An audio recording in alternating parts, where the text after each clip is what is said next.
Well, I am an admirer of Elisa's. Elisa has even worked for me, and the fact is that she is talented. What's it called? Kermit and Friends? Kermit and Friends. Kermit. But if Kermit. You're saying like not to frog? do... Yeah, wait. I actually have watched a few hours of Kermit and Friends.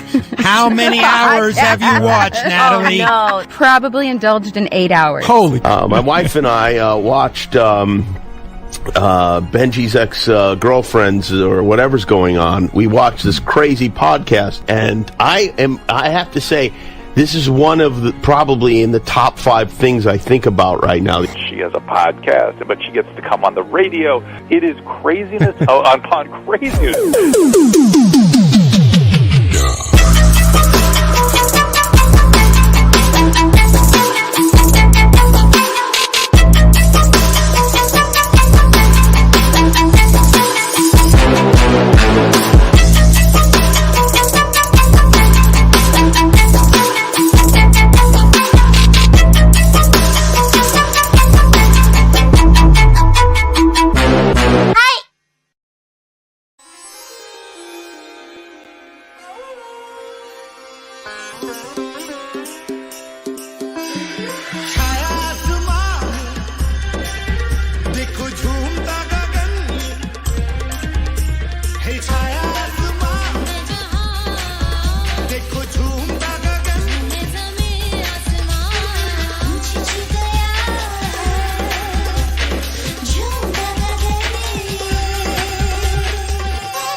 Hi, everybody. Welcome to Kermit and Friends. I'm Elisa.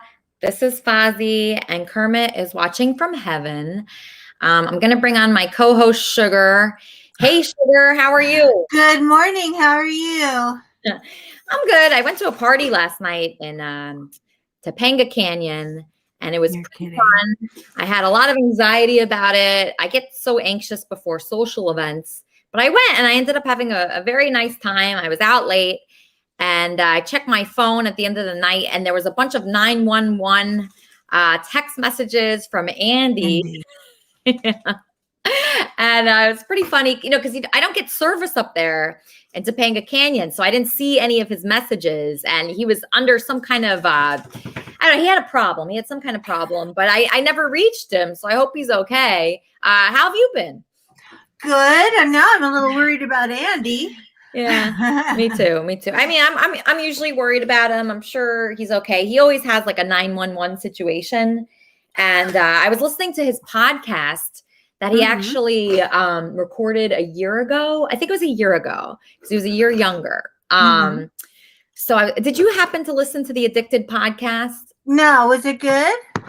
I thought it was really, really good. I was impressed. I was very impressed with the professionalism of it. I mean, I think a bunch of people set it up for him and then he just showed up. But even the fact that he showed up was impressive. I was impressed by that. Well, as long as it's helping him, Yeah. Well, no, it didn't help at all. Andy. I want Andy to be the best Andy he can possibly be. Yeah. I mean, it didn't help at all because it was supposed to. Well, no, because it was recorded in the past. And how it was supposed to help him was to help him, stop drinking and stop partying. Yeah. But actually, I think he's actually partying more than ever. That's what it seems like. But his podcast was really good and entertaining. So I recommend it, for everyone here to check it out. I really loved it. It was interesting to learn more about him and his relationship with this guy, Lucas, who I named the show after. And oddly enough, the name Lucas is like all over this Bible thing, right? And the biblical name, yeah. It's a biblical name. And when I was impressed, and sometimes I swear this book was written directly for me, was this guy, Lucas, turned into kind of an enemy to me. A lot of times he gets volatile when we're out in public. And we end up screaming at each other, screaming. So the last time that happened was just a couple days ago. We were at this hookah bar and he was yelling at me because I hooked him up with a job opportunity, right? I sent him into this office where I used to work. And I said, this guy would be great. You know, he's a young, hungry guy. He needs a job. He's going to appreciate this. So I sent him into that office and, you know, he interviewed there. He didn't get the job. So he's blaming me for this. He's yelling at me about it. He was saying that it was because of me. I said something about him, but I really didn't say anything. I wanted him to get a job. I thought it'd be good for him and good for Andy, but he was just screaming about it. How is that good for the employers? Why would you endorse someone who trusts you? Why would you sign off on Lucas? That's a good question. He's unstable. And that's really not fair to the people that you sent him into. And now they're not going to trust you anymore. That's a good point. That's a very good point. So I thought that by sending him in there, if he were to get that job, that it could really help him. Because actually in this scripture, it says something. It says that you don't just love people that love you. Even sinners do that. Okay. So even sinners love people and help people that love them and support them. But what we're supposed to do, and what's the hardest thing to do, is love people that do not love us. Actually, I'm going to read it to you. Okay. I think it's very interesting. So when I read this, I thought, I mean, it's just amazing that it's named Luke. So to you who are listening, I say, love your enemies, do good to those who hate you. Bless those who curse you, pray for those who mistreat you. If someone slaps you on one cheek, turn to them the other also. If someone takes your coat, do not withhold your shirt from them. Give to everyone who asks you. And if anyone takes what belongs to you, do not demand it back. What do you think of that? I didn't even make any sense to me. Really? Oh, you don't like this? Yeah. You don't like this part? Most scripture doesn't make any sense to me. You have to tear it apart and figure it all out. And it's just overwritten, and it's mostly nonsense. But here's the thing.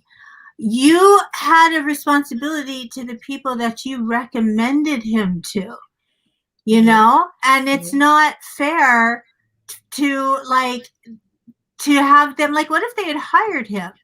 Well, if they would have hired him, he would have been around better people. He wouldn't have been home at Andy's apartment with a bunch of bad, people that are in a bad way right now. And I feel like when you're in the right environment, you can be lifted up. But they're a business. They're not a babysitter. They're not a rehab. You should only be sending in the people that is their best candidates. They're not supposed to be doing him a favor. And I think one of the problems that we get into is that we want to help people, and we help people by stepping on other people, and that's not okay. So Lucas can only help Lucas. You cannot endorse him when you know that he is violent, that he is verbally abusive, and you sent him into somebody's office, recommended. You can't do that. Well, he didn't get the job. You'll be happy about that. Yeah, he did not get the job. Do not worry. He did not get it. They do not want him. Okay, so we have Are they ever going to interview anyone you send in ever again? He was actually fine on the interview. He actually was fine. It was actually before I heard Andy's podcast. If I would have heard Andy's podcast, maybe I wouldn't have sent him. But at that point, he just seemed like he was in a bad crowd. And that is a good question that you're bringing up. Your heart is in the right place, and you're not the only person I've ever met who does these things. Yeah. And the only thing is, I know that your intention is good. I've had friends who do it, like they'll bring random people to dinner, and they want to help and they want to be a good person. And this person should be your friend. And the person turns out to be a nightmare, and it gets dumped all over the rest of us, And so to me, the lesson in this is like, don't, think about the other people. It's not just about the person that you're helping. You can't dump them all over.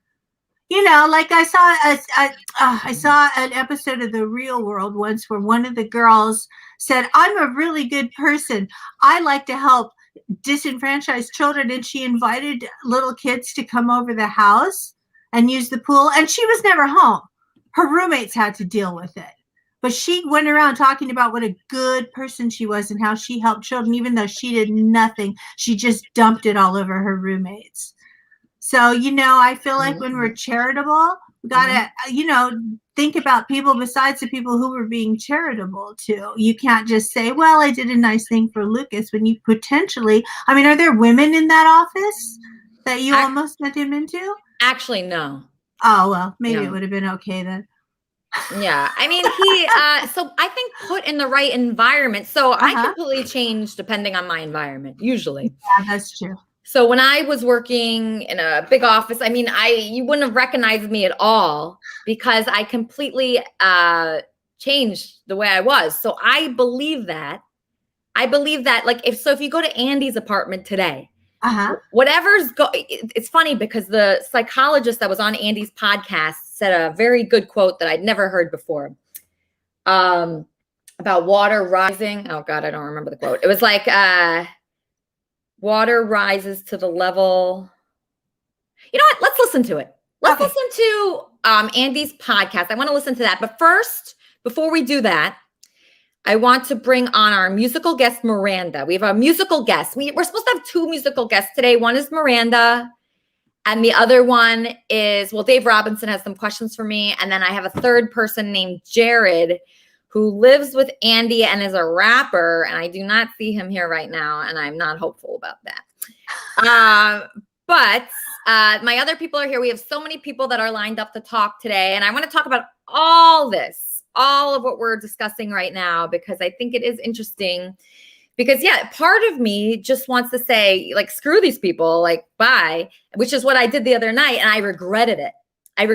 So after I got into a confrontation with Lucas, after that, I just left. I said, I got to go. And I just left. And you know what? I didn't really feel that great about that, because I just felt like I was just leaving them to rot. And I didn't feel good. Like, I didn't have a good feeling. So I think I would have felt better if I would have done something a little bit more positive and just not left him there. I don't know. Like, I feel like I have a purpose in this. And if I would have helped him in his life, I mean, probably nobody's helped this guy. That's what it seems like. And there's people like that. I mean, you can see that little boy in him. Yeah, I can see it. You can. I know. I've seen that before. Like, everyone thinks someone is a lost cause, but you just see the hurt child in them sometimes, and you want to help them. The only thing I would warn you is that Lucas will change you as much as you change him, in my experience. And you have to make sure he doesn't make you mean. Wait, you think he's going to make me mean? If he is verbally abusive to you, and he is calling you names and screaming at you, it's going to change who you are as a person, because those are dramatic events. And then you will find yourself screaming more, calling more I was names. Screaming at him. I was not happy with that. When I was screaming at him, I felt a lot of anger, and I was really mad at him. And I just couldn't believe that he'd be so stupid to take this opportunity that I gave him and turn it on me. It's so dumb. He thinks that's the only thing I have. He thinks those are the only people I know. Like, if I was to hook him up with one job opportunity and he didn't get it, he thinks those are the only people I know in the world. Like, is he stupid? So, you think he's thinking these things through? He's not thinking this through. No. In his mind, you really did do what he's accused you of. He's not making that up. He thinks you did it. Yes. Exactly. So he wasn't thinking, oh, if this person, who's the only person that tried to help me probably in his lifetime, set him up with a real job where he could go into an office and be around respectable people. If I know those people, I know other people. But he stepped on his own feet, and he made me so mad at him. I don't want to help him anymore. And that's the truth. Well, we can't help everybody. And there might be people that are more worthy of your time, that are going to take the hand and help lift themselves up. If he's not going to do it and he's going to scream at you on top of it, what is even the purpose at the end of the day? Yeah, that's a good point. No, I'm probably not going to help him anymore, but I did try. Well, good. You can say you tried, and now you can feel better about that. Yeah, no, I definitely tried, and I would, I would do it again with another person, and so many people have helped me. It's just crazy. And I think about that. I was at this party last night, and the guy whose birthday it was, he has just helped me so much in my life, just about the way I look at men, because a lot of men, they don't have good intentions, and this guy never wanted anything from me. He just helped me. And that really changed me. So if you could be that person to someone, so I don't want anything from Lucas. I don't need anything from him, literally nothing. So if I could be that one person that reached out and that actually put myself on the line, which I really didn't, because they're not judging me based off him. Okay, good. They're not. They know me too well. But if I'm that one person for someone, that's very important. And to me, that's everything. Okay. You see what I'm saying? Sense. Yeah, I totally do get that. You want to do good works. You want to leave the earth better than how you found it, and that's important to you, and that's a beautiful thing. Yeah. So it is risky. I know what you're saying. I know where you're coming from completely, but I don't look at things like that anymore. It's weird. I changed. I don't know what. Just the fact that you're screaming and yelling isn't good. Thank you, Captain Muttley. Oh, I want to make an announcement. Captain Muttley, how do I do this? How do I do this? Okay, so Captain Muttley just bought a sticker. Do you know what that means, Sugar? That we made 99 cents for the church? Yes, it does. So thank you, Captain Muttley. This is a new thing that I didn't even know existed. This is crazy. So this is I want everybody here, like Sugar and Charmin and Roy and David and Lori and DJ Smooth and Miranda, everybody listen to me right now. Okay, so I'm going to make a little announcement right now. I want everybody involved in Kermit and Friends to be monetized on YouTube. Okay, so what that means here is that you can buy stickers for the Kermitarian Church. You can buy emojis for the Kermitarian Church. You could just donate, and you don't have to. I don't want people feel like they're obligated to do it, but it's just a cool thing. And I think it's not only just cool for me, but it's cool for everybody involved, because like Sugar, your channel, you have a great channel with amazing art and amazing music on it. So if you were monetized on there based on, your promotion from Kermit and Friends, I would be absolutely thrilled with that. And I would love for like hundreds of people from this community to be monetized, because that is fun. That is cool. We make money on it. We're putting our creativity out there, and it actually inspires you to be more creative and think of ways to make your shows better. And it's just good all around. So thank you, Captain Muttley, for doing that. And nobody feel pressure to do that. I just want you to feel like, you're part of something that's growing. And it didn't really take me that long. So it's not going to take people that long to be monetized here. It took me about, So it took me from November to now, doing a show consecutively every week to be monetized. Okay. So that's really not that long. It did not take me that long at all. So you can do that too. And if you have any questions about it, just hit me up. Here's our first musical guest. Her name's Miranda to sing for us 2 songs. Everybody welcome Miranda. Hi. How are you doing today? Doing good? I'm going to take my earbuds out and play, so I won't be able to hear you. Okay. Just making sure y'all can hear me. My little stuff set up right quick. I'm trying my best. Okay.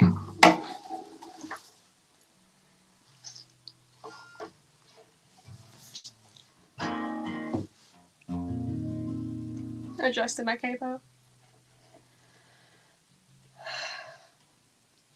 The seas vibrate and the wake comes, it's no surprise.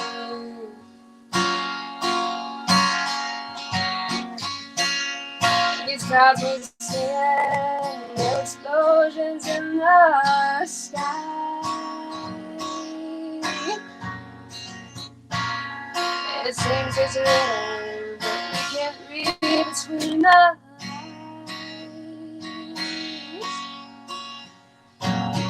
Hush, it's okay. Dry your eyes, dry your eyes. So may dry your eyes, dry your eyes. So may dry your eyes, 'cause soulmates never die. This one world vision turns us in the compromise.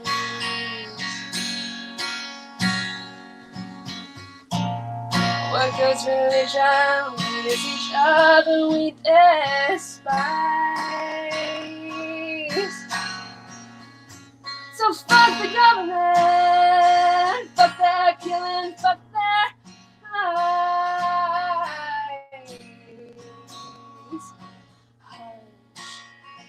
It's okay, dry your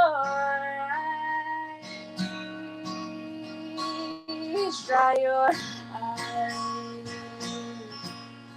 So may dry your eyes, dry your eyes.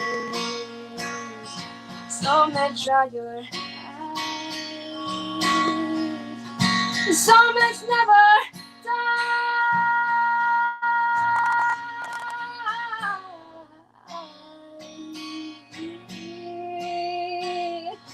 Dry your eyes. Soulmates dry your eyes. Soulmates dry your eyes.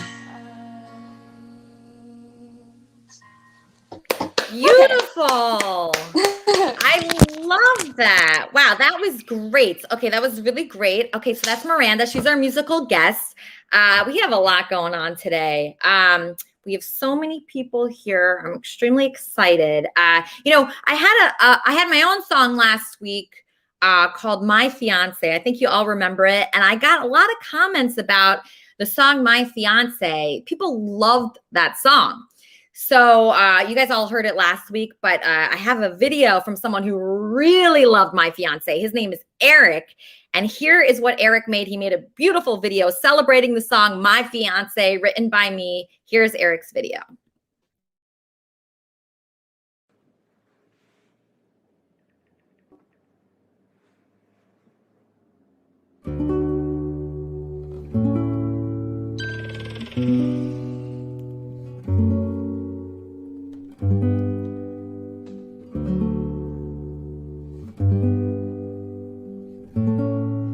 My fiance doesn't love me.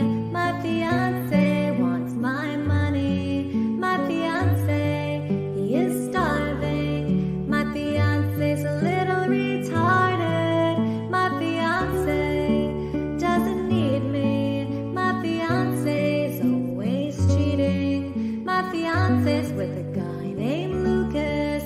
My fiance is full of excuses. My fiance doesn't kiss me.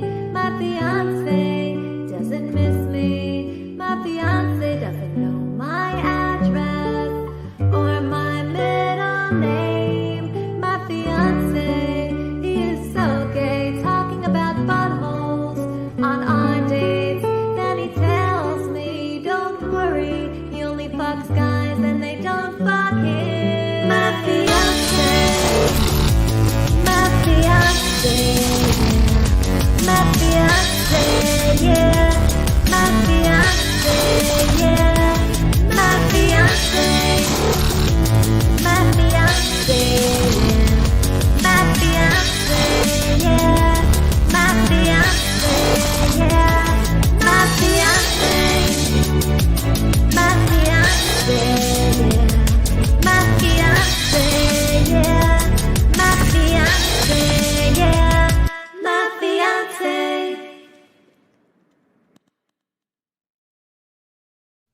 So So thank you so much for Gaia Paya for making that video. Eric just never disappoints me ever. Yeah. He's amazing. He is full of content. That is for sure. I kind of thought the other video was going to come in. He did a different video earlier in the week about his fiance, and I guess this is the one we got. Yeah, we got a few. I have so much footage from him. It's just unbelievable. How are you doing, Charmin? Are you happy you actually tweeted something really interesting today that I wanted to ask you about. Let's see. Charmin tweet of the week. Let me look at that file. Hold on. Charmin tweet of the week. Okay. Charmin tweet of the week. It was about, oh my gosh, I have so many tweets about you.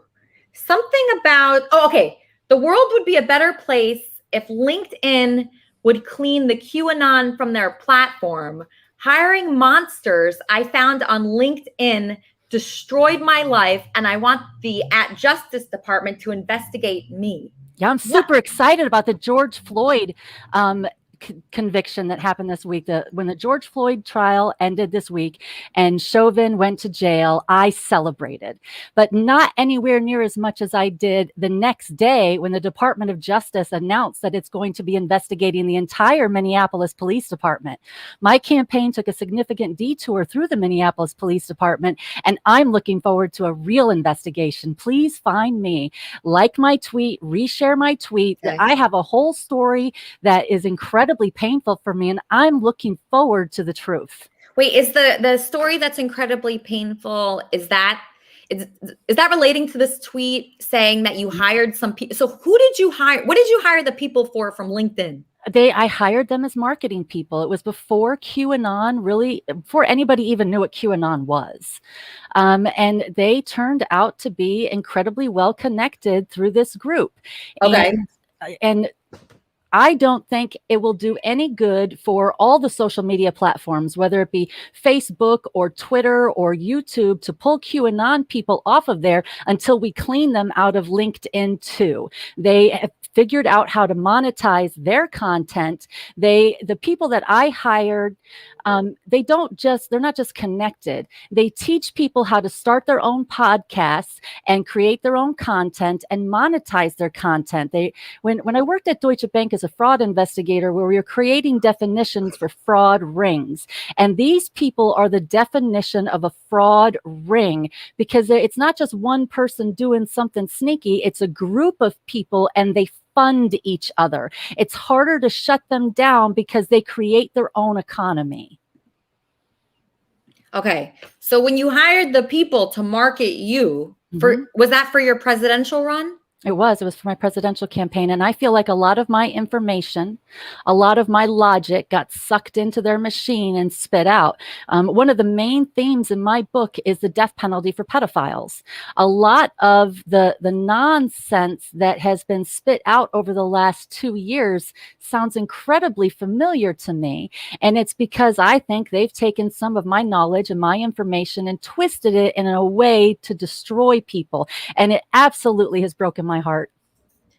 Okay. So when you found out that they were related to QAnon, the marketing people that you hired, first of all, did that affect your campaign? Is that why you think you didn't win? No, it affected my personal life. It caused me a lot of problems personally, but it did impact my campaign as well. The woman that I hired as my campaign manager turned out to be an absolute disaster, and she's why my campaign took a detour through Minneapolis.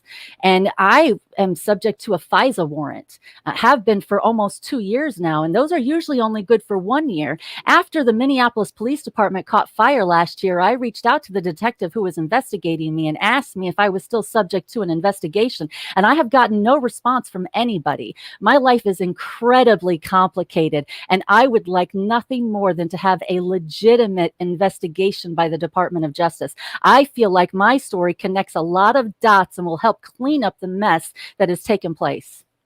Okay, so someone in the chat just asked, campaign for what? For president. So I ran for president in 2020. Okay, so that's cleared up. All right, so, and then it ruined your life. I mean, so do you feel that? Do you feel that it ruined? Yeah, my life has been on hold ever since this happened. So how so? Like, what changed for you?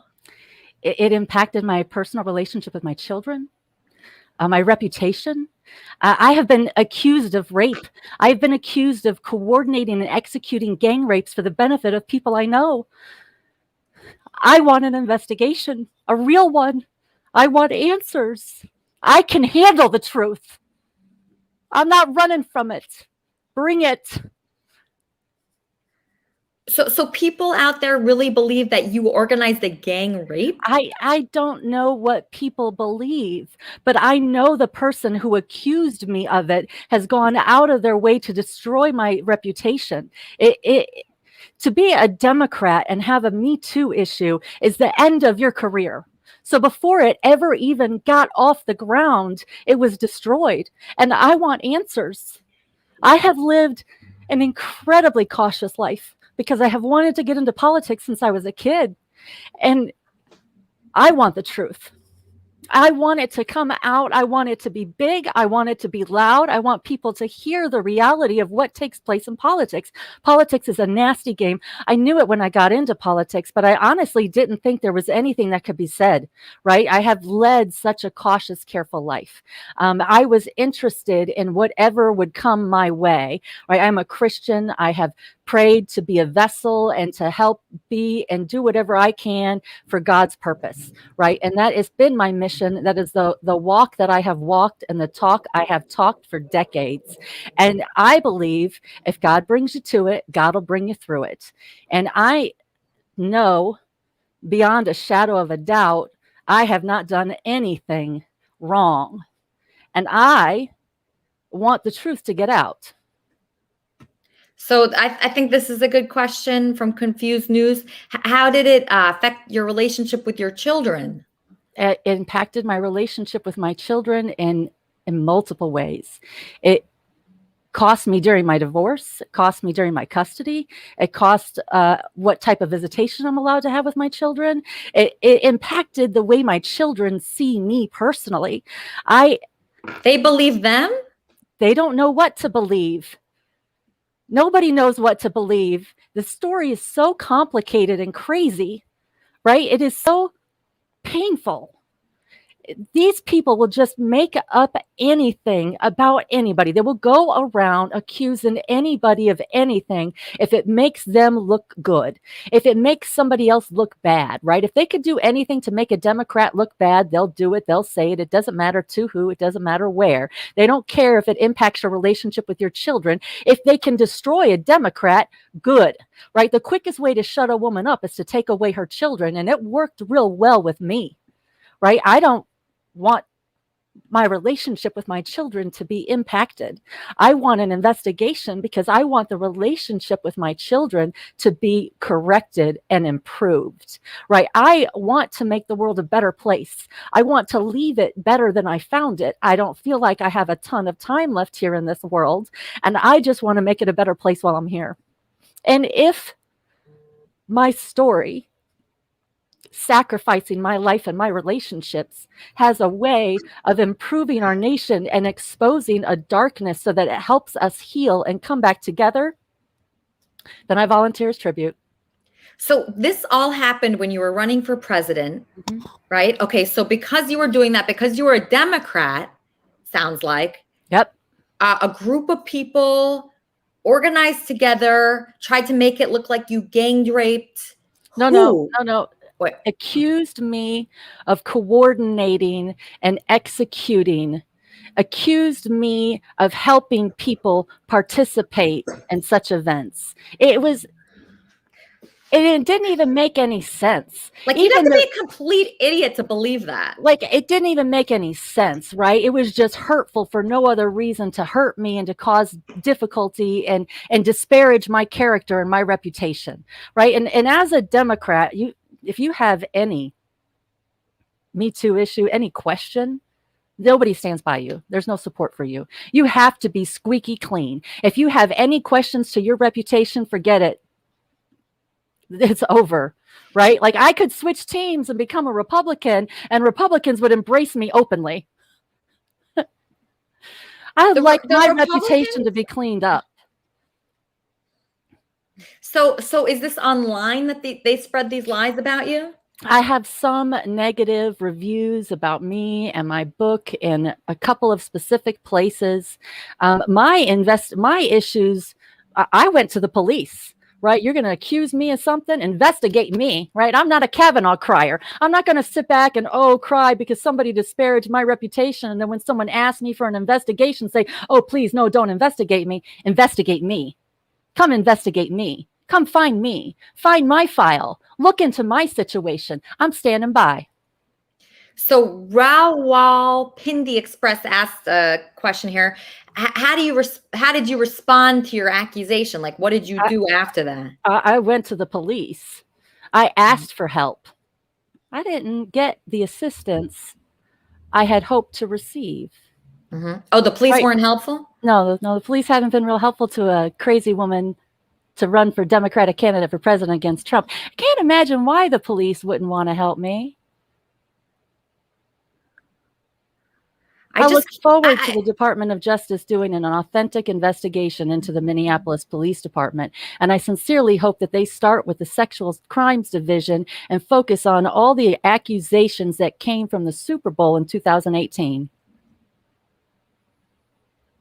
There's a lot of nasty stuff going on.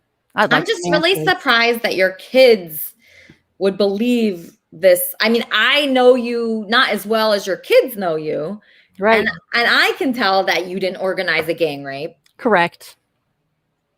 So the fact that they would think that's very odd to me. It's a real complicated story. And I look forward to it being fully disclosed by the people who have the ability to investigate it. So you want an investigation. You're asking for one. I have been asking one for a long time. And you can't get one. So is there any I don't have the money to pay attorneys to fight at the level it needs. What would be fantastic for me is for Merrick Garland's Department of Justice to stumble across my FISA warrant and find my file and give me my full due. That's what I want. So Christine just wrote me something interesting just privately.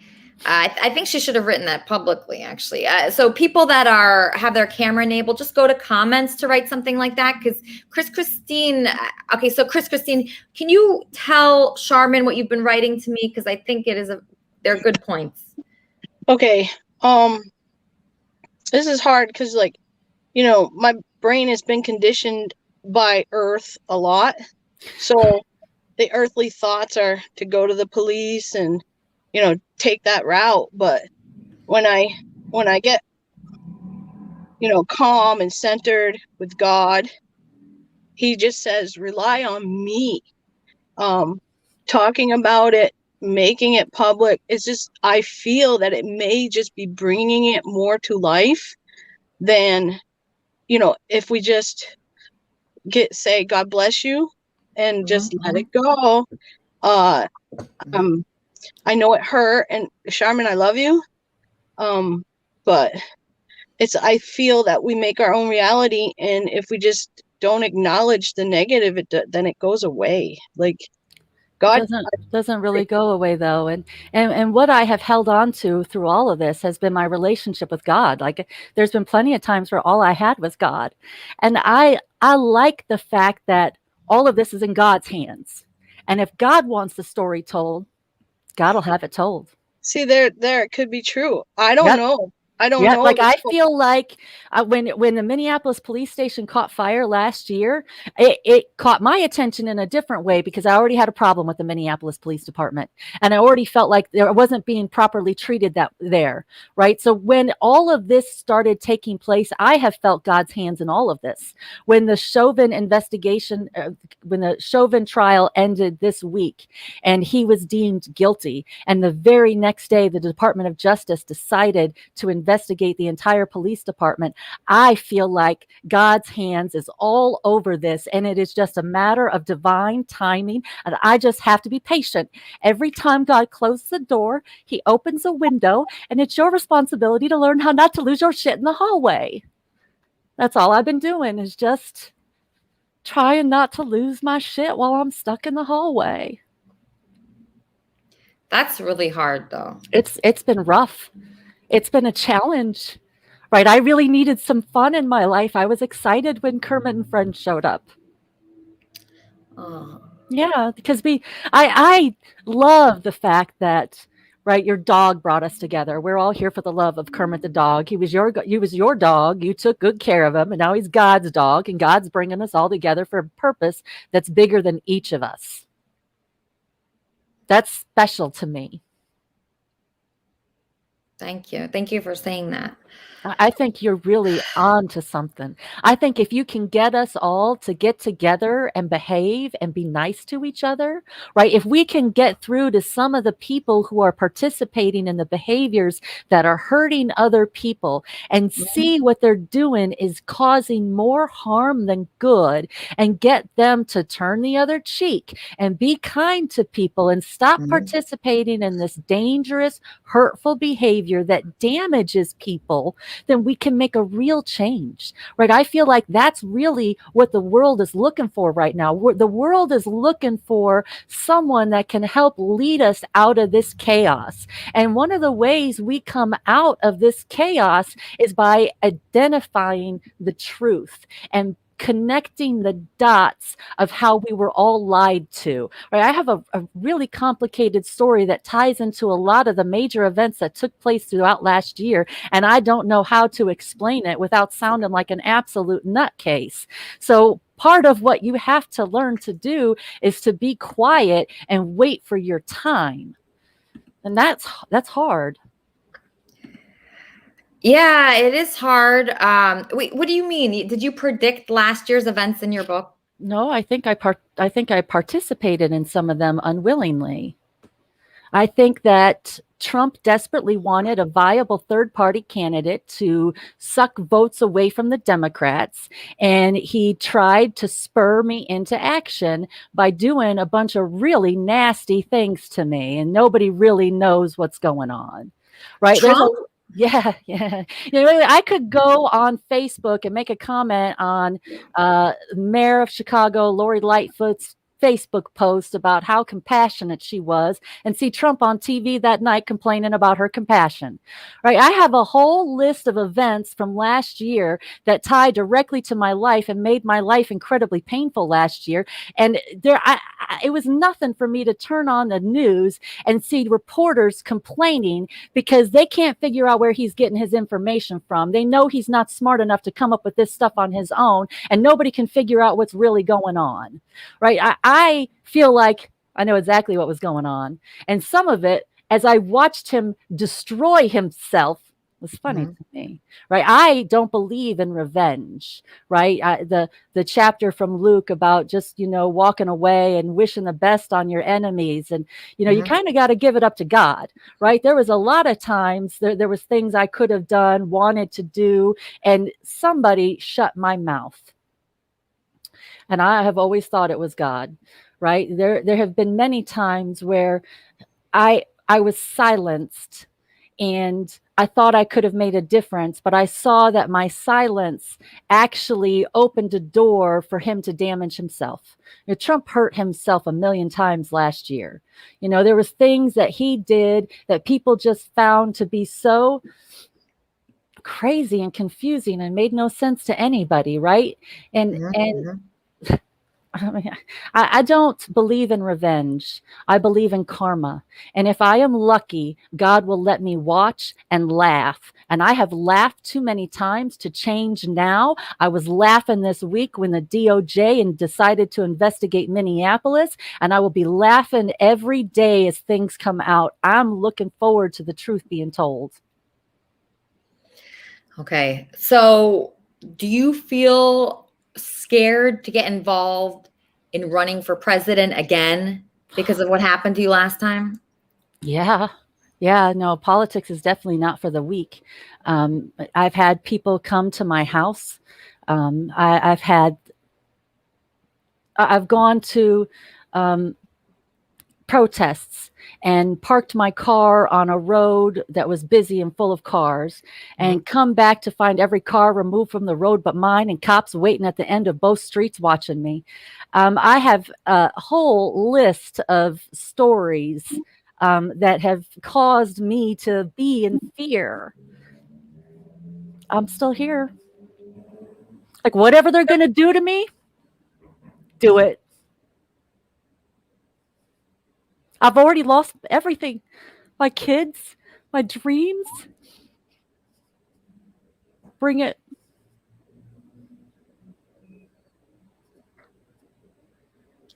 Chris, you had a prayer?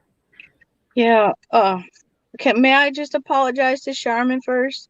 I shouldn't have spoke on that topic because God is speaking to you, and we all are individual, unique, and our journeys are different. And God bless you, sister. God is giving you the courage to get through this fearful moment. Fear is virtually just another name for the devil. So, God bless you. Thank you. Okay. Dear Father, we just come to you right now and we just give you thanks for this moment. We give you thanks for the courage that you're giving us to stand up for the truth, your truth. In Jesus' name I pray, amen. Amen. Amen. Amen. And I would like to, again, just let God lead me in opening the Bible to see where it takes us. I don't have to tell the little story. The little Bible I had last time, I borrowed from my homeless friend, and we went to a barbecue yesterday for the homeless people, and one of the homeless people asked him for his Bible, and he gave it to a different homeless person. So I thought that was beautiful. It got paid forward, but yeah, he had another Bible, so I'm borrowing this one. I left my personal Bible with a different homeless friend, but that's a whole nother story. Anyways, this is the New Living Transition Bible. So I don't know what is the correct version. I just know it's the Bible. Here we go. I'm just gonna open it, see what happens. Okay, it opened up to 1 Samuel 17. One day, Jesse said to David, "Take the basket of roasted grain." I should have prayed about him.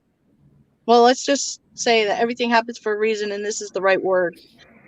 One day, Jesse said to David, "Take this basket of roasted grain and these 10 loaves of bread and carry them quickly to your brothers.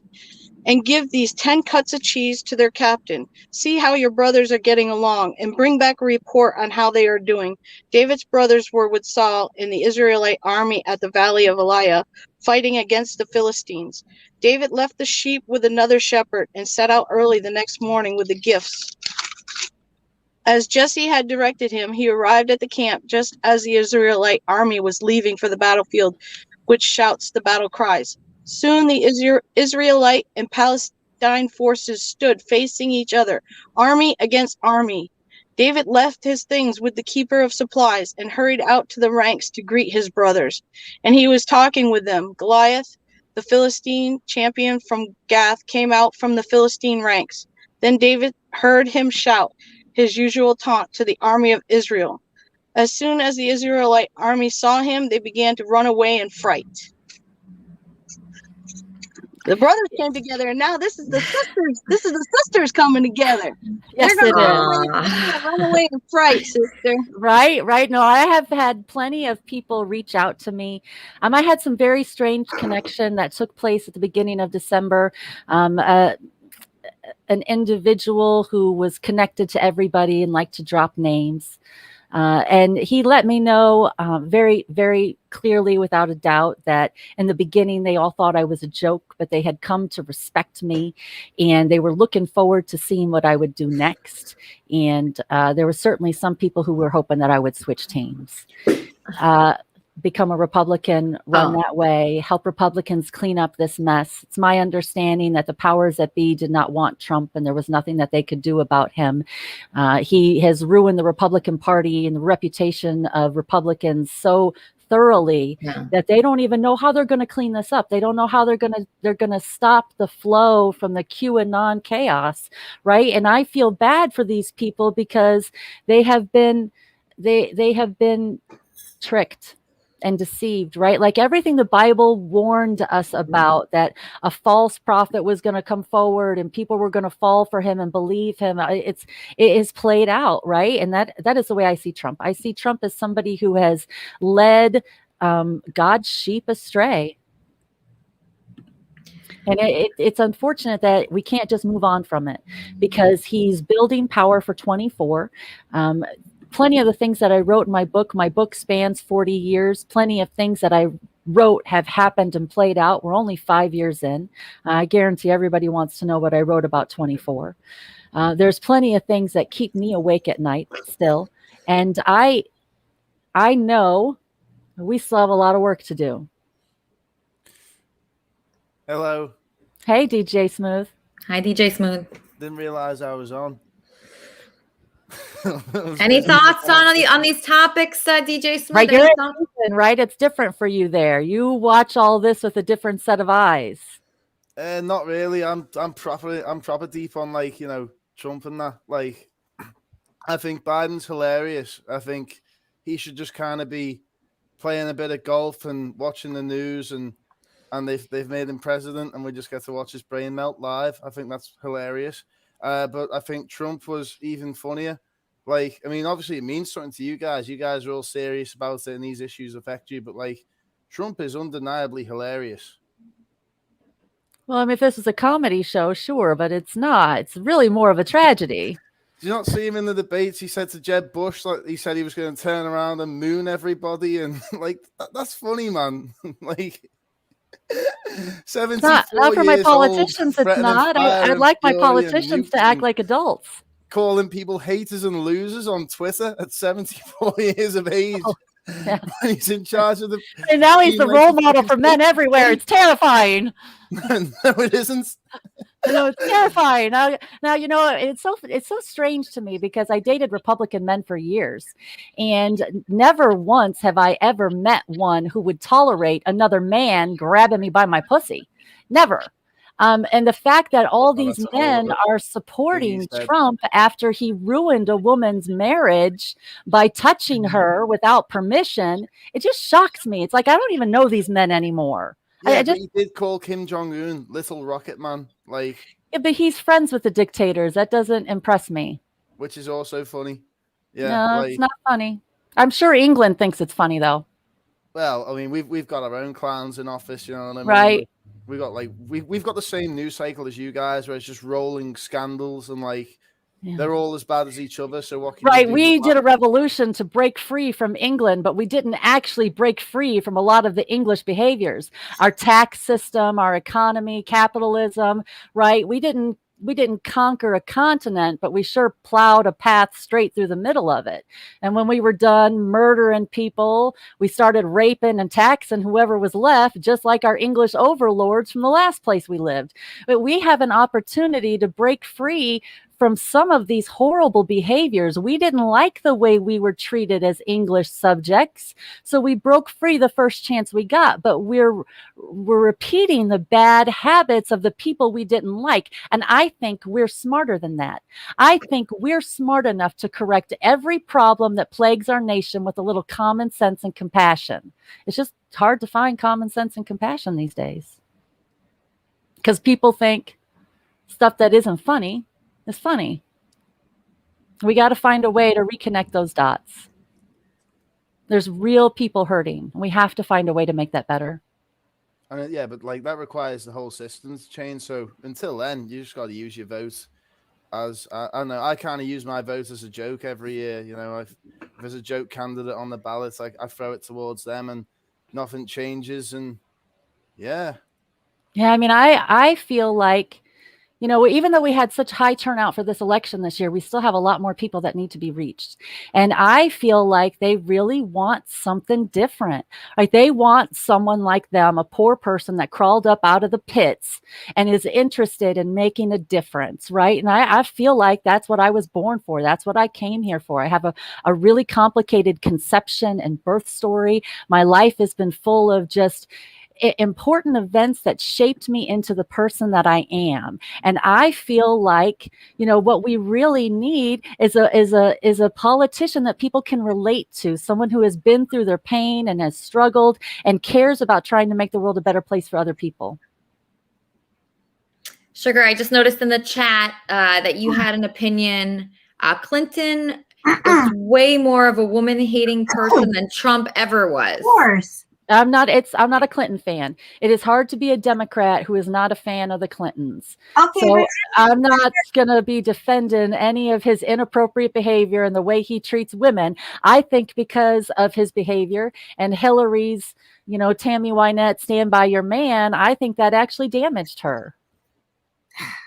The way Monica Lewinsky was treated, the way she was gaslit and slut-shamed was way more disgusting than the fact that Donald Trump, and I'm no Trumper, but all he did in a private conversation was use a metaphorical thing to describe the way that famous men in our culture find it very easy to get random free, string-free sex. That's all he said. He's not grabbing anybody.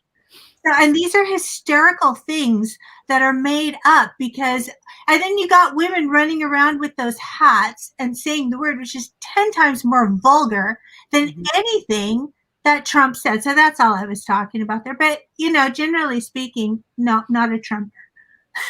No, not a Trumper for me. And it was so weird for me because there were so many things that he did throughout his campaign, especially right in the beginning, that played right into my book.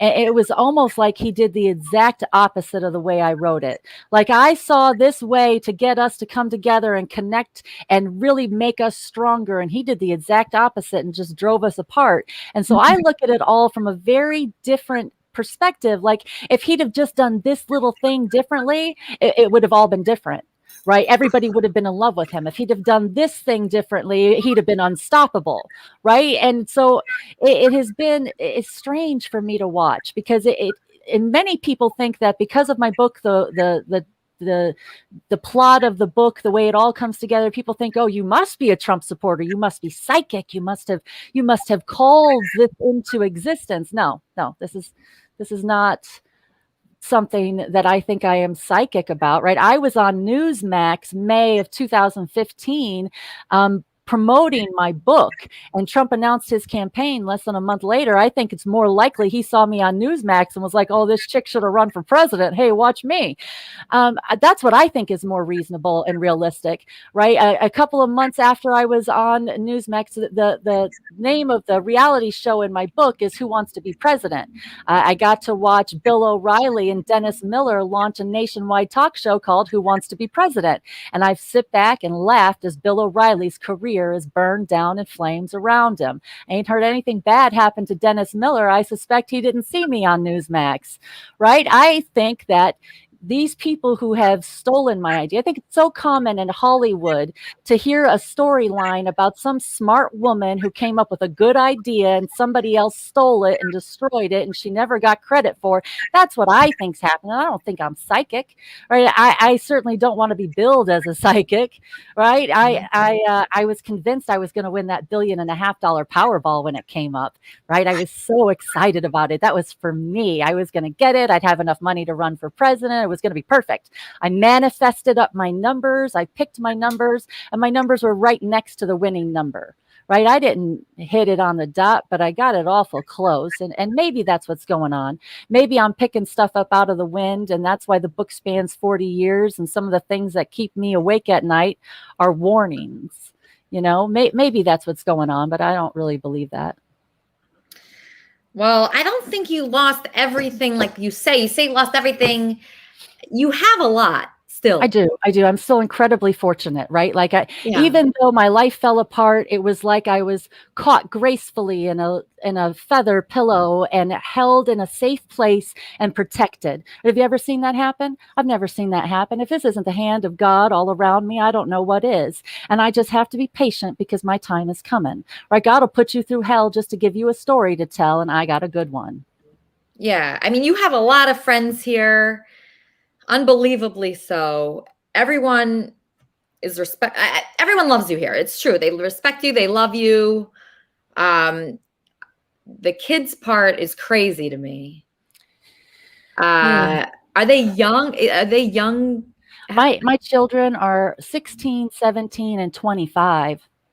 16, 17, and 25, and you have no contact with them at all? I have contact with my 16 and my 17-year-old. I have court-ordered visitation.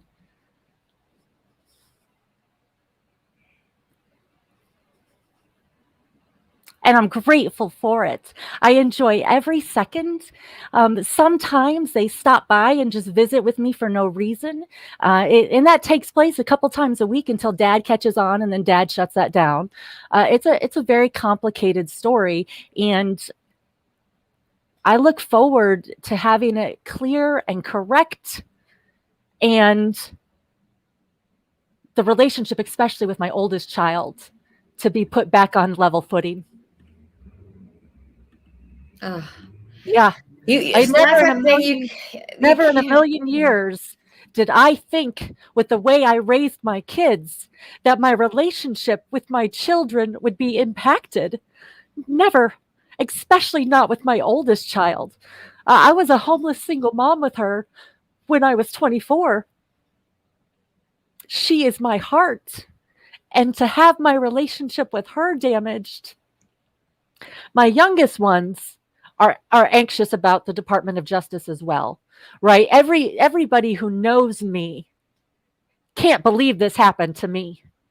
Anybody who has known me for years or decades or seen the way I have been with my kids or lived my life cannot believe this happened to me. I look forward to it getting corrected. And it could hurry up. Like, I get it. It's divine timing. It's not my time, and it's divine timing. But, like, hurry up.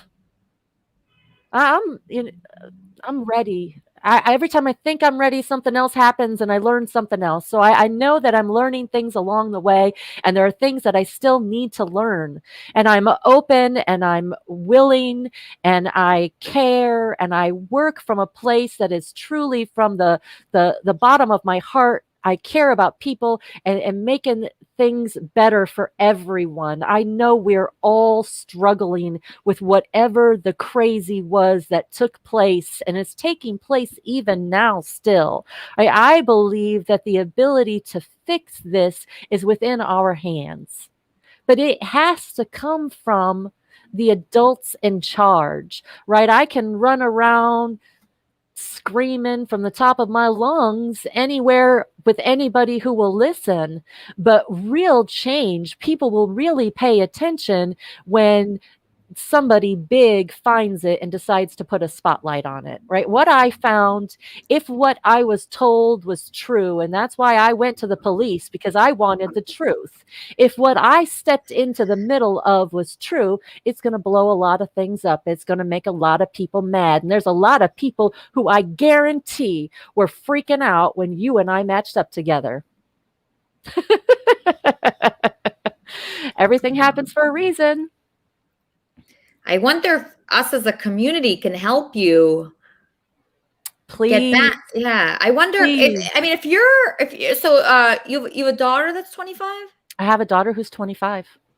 And that's the one that you're not talking to. Yeah, she her boyfriend a little over 2 years ago, when this was really kicking up, told me just to stop talking to me. I don't really have anything nice to say about him. Is he a Republican? I don't know what he is. I don't really have anything nice to say about him. She learned a new word on Twitter last year. She told me she was going to take a break after she learned that new word. She already wasn't speaking to me, so I was like, okay, take a break. She does call every once in a while. Her car broke down and she was stuck on the middle of the road, or stuck on the side of the road in the middle of the night. And she called me to see if I'd make her car repair. She can't talk to me or spend time with me, but she'll sure take my money. Yeah. So it's a complicated relationship, and I love her desperately. I look forward to repaired relationship with her in the future. But I I have other things to do right now. And right now, my priority is, how do I get the DOJ to pay attention to me? So please follow me on Twitter and like, comment, and retweet anything I post that has to do with the Department of Justice or the Minneapolis Police Department. It may make you feel uncomfortable to retweet something about sexual assault survivors, but that's where I want the DOJ to go. That's what I want. There's a story there, right? It ties into elite parties and it ties into the QAnon, whatever, right? Whatever's going on at these parties. Let's start with the Super Bowl parties. Let's start in Minneapolis 2018. All right. Well, you have a lot of friends here that are wishing you well. A lot of people are saying like Team Charmin. Thank you. Thank you. Everyone. And someone that I know is Team Charmin is Dr. Roy here. Right, Dr. Roy, poor Dr. Roy heard this story down in Miami. He thinks I was set up. I think my campaign manager was opposition research. She told me one of the jobs that she had was creating the files on candidates with all their personal private information. And I think she was sent to destroy me. They will send your greatest dream to destroy your life. And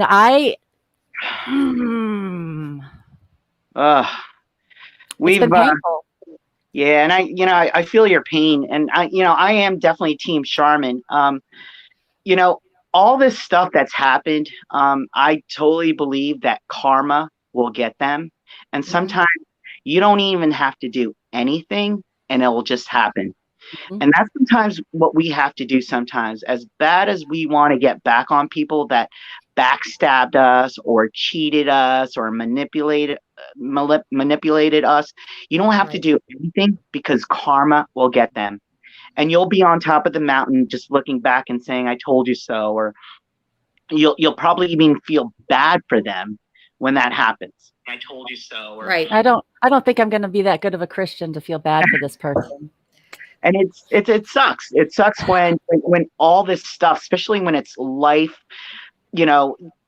damaging, especially the relationship with your kids or the reputation that you have and how people look at you. And it's just so hard to change that, right? But Dr. Roy, this is a big question I have for myself and Charmin. Sure. If her daughter doesn't see the value of being in her life, like, shouldn't she definitely let that go? It's hard because we have a relationship with our kids, and we've grown that bonding for so long, and it just takes 1 second to ruin that, right? And so her child is an adult now. Mm-hmm. Her child is an adult, and will make decisions for herself. At some point, I always say you have to do your best to still engage in that relationship. But if that child doesn't want to, they're not. You can't make someone go to the water and drink. But she will eventually, and I'm going to forecast, she will eventually come back. Come back eventually. I just feel that. It's so hard to be patient about that, Dr. Roy, because every day, because I go through a similar thing. My brother doesn't talk to me and his whole family doesn't talk to me. And it seems like when the time gets longer and longer, it's like, oh my gosh, they're going to forget about me. Like it's going to be weird when we finally talk. No, right. They think about you every day, to be honest, if you really know about it. They think about it every day, about the pain that they don't have a relationship with you. And it's usually sometimes when something in your life happens, like let's say a death in the family or a wedding, right? That's when all the acting out comes out. And that's when sometimes engagement comes or re-engagement comes. And, at some point they're going to come back to you. I just don't know how and when, but they will. And sometimes they might come to a Jesus and say, you know what? I'm really sorry for the way I've acted. Or, but sometimes they place the blame. Like, I'm sure the daughter is thinking that it's Charmin's fault for whatever reason. Like that people make up things in their own heads that are not even true. I invited this person into my life. I hired her. I gave her a place of power in my life, and she destroyed my life, right? I brought this on myself. Sure. Right. I mean, maybe this boyfriend, when they break up, and then she'll eventually say, you know what, my mom's right.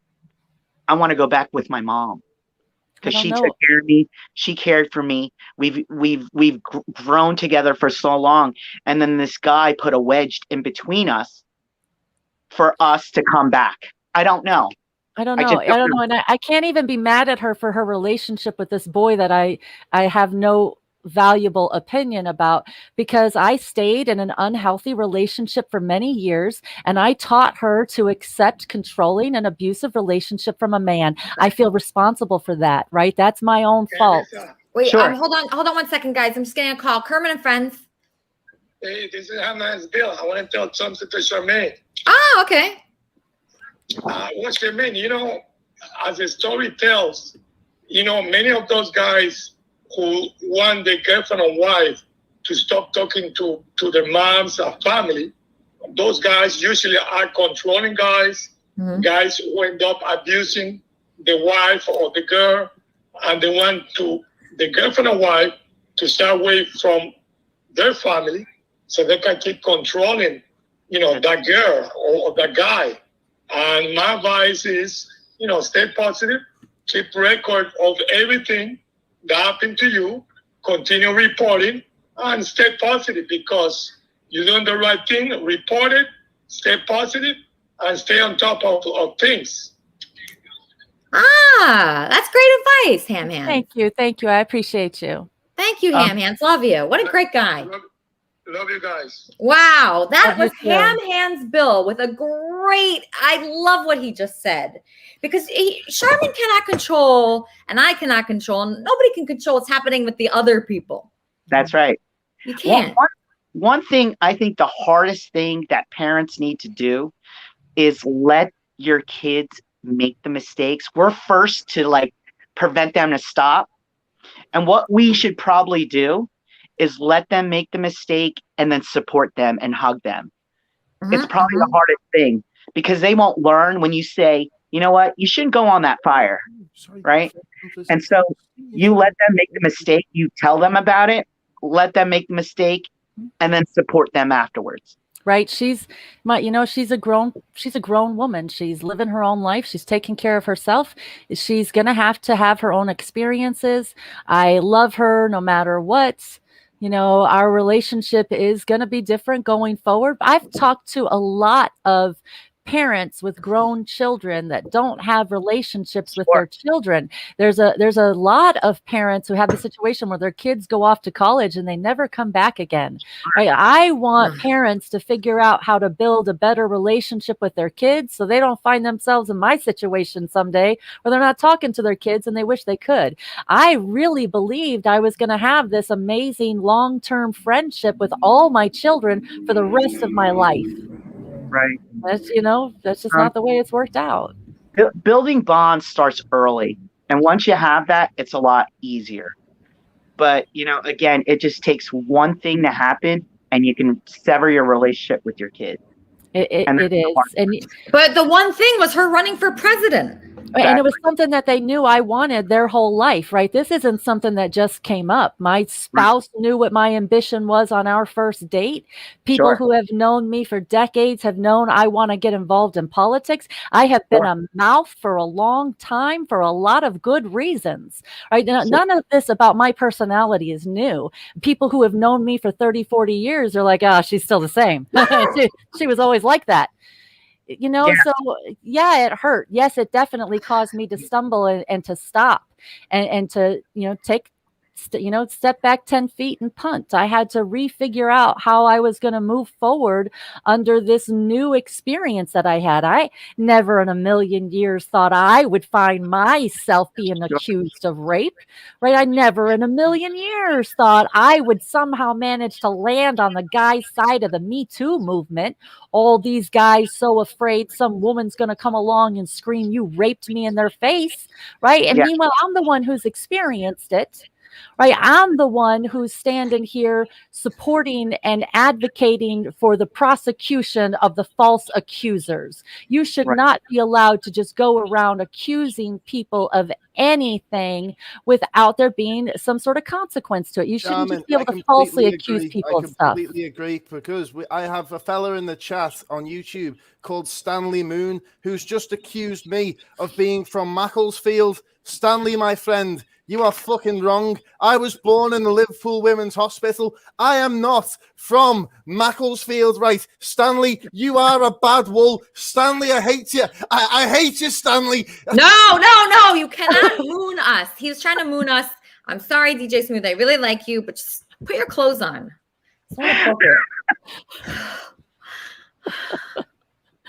You know, I needed more fun in my life, and this place does make me laugh a lot. You know, I pray more. Sometimes it's like, oh God, what's about to happen now? I do pray more. He was taking his clothes off. I had to, you know, take him off. We don't have an Andy Dick sticker for him. He's got to go. He's got to go. Yeah, he had to go. But you know, I appreciate you sharing your story with us. I want you to have fun. I want everybody to reach out to Charmin. Obviously she's been through such a rough time, and it is a lot, and just talking to people helps, I think, about it. Sure, absolutely. You know, the more you talk to people about it, and I think the more you hold it in, the more it hurts, right, Roy? What do you think? That's right. Yeah, it's like you got to get this like pig out of python out of your like stomach, and once you let it go, it's cathartic. And you know, sometimes some people talk. Some people use movement to get out. Some people listen to music. You know, it's just a whole healing process. And so everybody's gone through trauma, and everybody goes through it. Yeah. They handle it differently. Yeah, we all have pain. We all have trauma. We have to learn how to handle it, and just not rely on other people for happiness. Speaking of happiness, I have a musical guest named Hud Isaacson. Hud Isaacson, I'm so excited to have you on the show. Do you have a song for us? Yep. How are you? I am so happy. I'm thrilled that you are here. Absolutely thrilled. Are you ready? Are you prepared? I'm ready, yeah. All right, beautiful. This is Hud Isaacson. Everybody enjoy.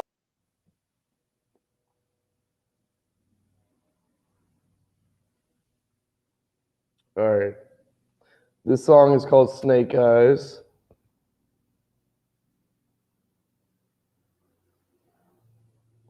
Here we go.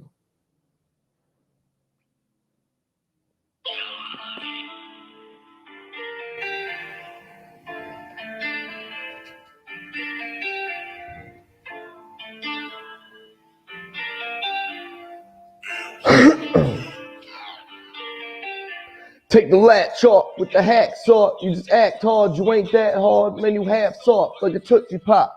All these drug dealers want me to hit the rock until them kick rocks like a mob boss. Can't really rap, and I wish you stop. I'm Fremont with the fake props in my damn circle like I reserve the shit. You heard the shit, man, I swerve the pigs. Smoking on this weed, so I burn the split. I earn this hit, you'll earn this hit. Making all this money, so I earn this shit. Don't beg me, you'll dread the day I come back with something deadly. I'm a vet, G, in this rap game. Motherfuckers trying to send my tips, that's lame. Break in their house, steal the couch and the bed frame. We don't bleed the same. I ain't been the same since 96. Ever since the turn one, yo, I've been this pissed. Been this sick when I rap and spit. Hot loogies at your bitch and I dash and dip. Snake eyes, rolling dice, I got snake eyes. Bad rapping these fake guys. Eating pussy with steak knives. I'll take lives. On the track, I'll bake the pipe. In the back of my Honda, where to your mama. Fuck the drama, it's hard to stop ya. Snake eyes. Rolling dice, I got snake eyes. Bad rapping these fake guys. Eating pussy with steak knives. I'll take lives. On the track, I'll bake the pipe. In the back of my Honda, where to your mama. Fuck the drama, it's hard to stop ya. Snake eyes. Rolling dice, I got snake eyes. Bad rapping these fake guys. Eating pussy with steak knives. Surrounded by sounds, surrounded by pounds. A weed smoke, green leaves, pass it around. Give this first motherfucker, make a bitch jaw drop. Drop the draws, like a pause, bitch, go bar, hop, like damn, bitch. Think you fucking the star? Hope we in the back alley with the fucking guitar. Got tangled up, dreads, even wash for weeks. You a hippie looking hoe, you need to wash your feet. Oh my God, your ass smells like you got to eat. More greens in your diet. What? Bitch, be quiet. Toenail stab me under the covers. You better run for cover. I should run to your mother, let her know she raised a hoe. Better off no. Let the whole world know, no. Oh, snake guys. Snake guys. Rolling dice, I got snake guys. Battle rapping these fake guys. Eating pussy with steak knives. I take lives. On the track, I'll bake the pipe. In the back of my Honda, with your mama. Fuck the drama, it's hard to stop, yeah. Snake guys. Snake guys. Rolling dice, I got snake guys. Battle rapping these fake guys. Eating pussy with steak knives. I take lives. On the track, I'll bake the pipe. In the back of my Honda, with your mama. Fuck the drama, it's hard to stop, yeah. Rolling dice, I got snake guys. Battle rapping these fake guys. Eating pussy with steak knives.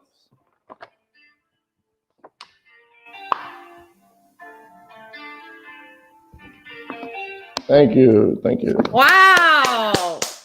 That was great. Okay, I love that song. Okay, so what inspired you to write your song, Snake Eyes?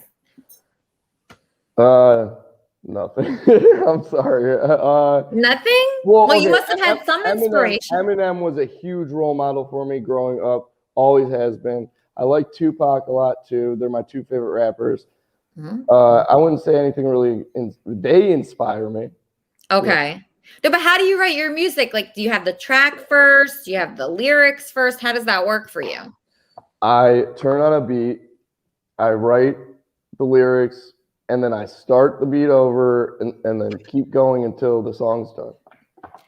Okay, got it. All right. Well, you're very talented. I'm so excited to have you here. I just want to tell a little about your background and how you're on this show. So pretty much this is Andy's most normal friend. Okay. So out of all the friends that Andy has, I would say you are like the most normal one. Okay, so congratulations. Thank you. I was out with you the other night, and can you explain to the audience a little bit like what went down that night? The last time we were out? Yeah. Yeah. Okay. Like when the argument occurred? Yeah. I'm sorry, I'm so out of breath. I just woke up too. I was so mad at myself. That's okay. Anyways, what happened? Okay, we're all eating and drinking beer, and there was a little argument between Elisa and another individual, and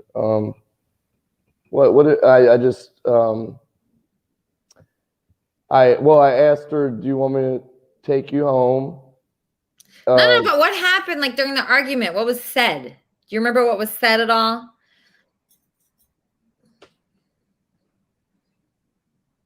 Oh, okay. There were some B words thrown around. What else? What else was said? Try to think back to what like Lucas said. Like, what did he say? Oh, he was being an asshole. That's Yeah. But what do you say? He's like just a bunch of untrue stuff. It was untrue, and it was making me upset, and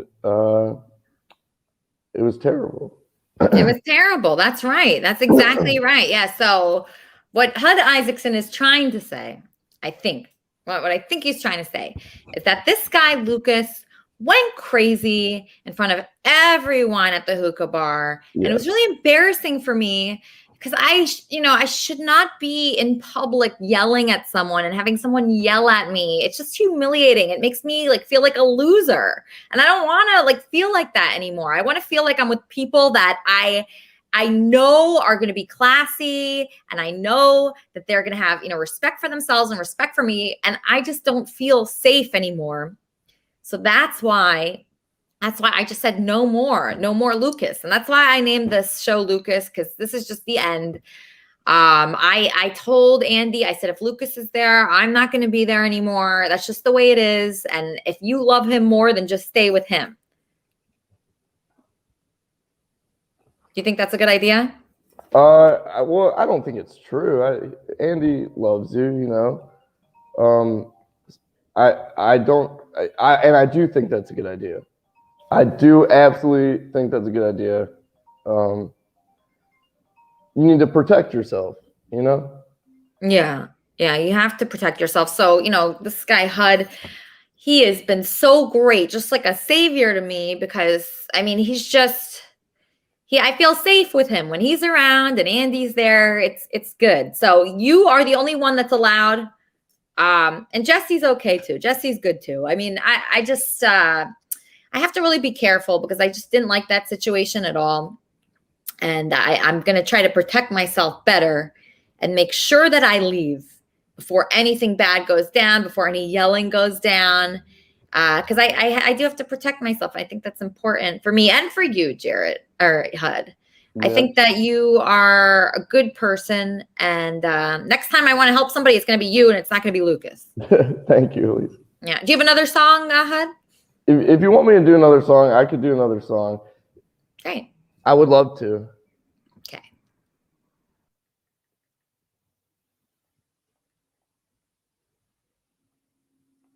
This one's called Better Than You, everybody.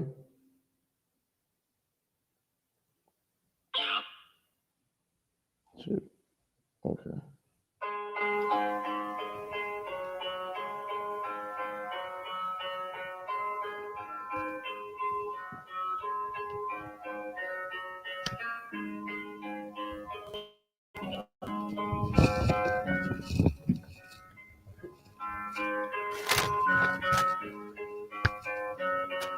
What you're saying here, it's not nearly perfected. Every time you hit the mic, all your shit gets rejected. How does it feel always coming in second? Lay a track down and proceed to molest it. What you're saying here, it's not nearly perfected. Every time you hit the mic, all your shit gets rejected. How does it feel always coming in second? Lay a track down and proceed to wreck it. We get high to get by, stay high in the sky. Like a bird or a jet to just earn a respect. We reppin' Cleveland, even though we hate the weather. Not a thing, cause we like a rhymes clever, but I'll get so high till the shit sound good. If the neighbors ask why, then we'll throw it in the woods. Get so high, and we're on some other shit. Get so high, and we hover like a blimp. I got your back, I got you covered like a motherfucking gimp. They call me Jungle Jared, I'm a lion with the shits. Hearing echoes in my head, hello to the dead. Schizophrenic Instagram and whatever he said. So I keep going, keep on rolling. Not gonna slow down, not gonna stop till I make it to the top, till I make it and I rock. I'm a closed book, you wanna open me up? I'm a versatile victim that got played just enough to make a man go AWOL. Hey, Paul, did I mention I'm an a-hole? If you'd ask, they know I'm the kid with the bedhead. I'd rather be a dreadhead that bed wets, wearing the headset to run breakfast. At this, cross it off my checklist. I bet Rick will tell Tip to tell Smith they need an ill twist of couch track. I'm a wild cat with a collection of weird hats on a wooden rack, selling dime sets of blind rats that peel wigs back and smoke crack with Pat Say Jack. Pat say Jack, man, you gonna talk shit, then rewind it back. What you're saying here is not nearly perfected. Every time you hit the mic, all your shit gets rejected. How does it feel always coming in second? Lay a track down and proceed to molest it. What you're saying here is not nearly perfected. Every time you hit the mic, all your shit gets rejected. How does it feel always coming in second? Lay a track down and proceed to wreck it. Doing all these drugs till my mind's afloat. I keep seeing all these colors like kaleidoscopes. And out for what? We'll divide it, yo. Hit a Big Joe. He'll supply it, bro. And we'll keep on tripping sack like what? Till my mind erupts till I can't get enough. Trip for 10 minutes off some DMT. Maybe trip for 8 hours off some LSD. I hate to be a motherfucker standing next to me. So fucking blitz and so freaking smash. So rewind it back. I'll be right back. But before I shock your shit in the nose and the face, I'll spray you with mace. You run away, shit, till your freaking dying day. I don't give a man, I'ma say what I want. You punk what you want. Then I go and erupt like a volcano. Halo over your head, roll over in bed, come at you like record is red. But I said what I said and I meant it. Motherfucker spit. Put the whack and shit. I don't give a fuck, man. I'll attack your bitch and you stand this shit. Yo pants and sit. Mount your ass making a west. You need some wipes, you bitch. Oh shit, what you saying next? I'ma hit the sets, then I'm the best rapper alive. Then I die, then I sigh, then I reply. What you saying now? But you know I get high. Shit up my nose. Why'd I put it up there? Ruining my life. I never find a wife. Gotta think twice before I grab the mic. Like, what must I do to be nice, aight? What you're saying here is not nearly perfected. Every time you hit the mic, all your shit gets rejected. How does it feel always coming in second? Lay a track down and proceed to molest it. What you're saying here is not nearly perfected. Every time you hit the mic, all your shit gets rejected. How does it feel always coming in second? Lay a track down and proceed to wreck it. Thank you.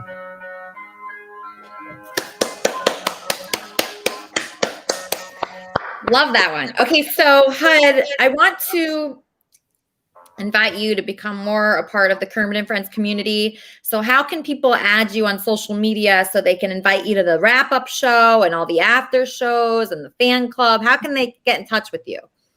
Anybody can follow me on Instagram at HUD Isaacson, ISAACSON. That's HUD Isaacson. HUDISAACSON. Okay, great. So I'm going to have everyone reach out to you on Instagram, HUD Isaacson on Instagram. Invite him to the wrap-up show. His music is so good.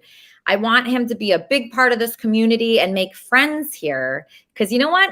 Your friends, no offense, those people, you need new friends. I do too, okay? These people here are way better than what you got going on, you know where. So, so everybody make friends with HUD. He's a really nice guy. He saved me a couple times, like 2 times he actually saved me. So we owe him. We owe HUD, right, HUD? Thank you, Lisa. You're awesome. Yeah, you're awesome too. And I would love HUD. Like, I just want to bring this up again. I just got monetized on YouTube. And so this guy HUD, he's so talented. He's a rapper. He's a great personality. He's fun. He's a really cool guy. If you have a YouTube channel, do you have a YouTube channel, HUD? I do. I'm starting to post on it more. It is, I think it's HUD Isaacson too, but I'm not sure. Let me check. Okay, yeah, check. And then if it is, you can monetize your YouTube channel and make money from that.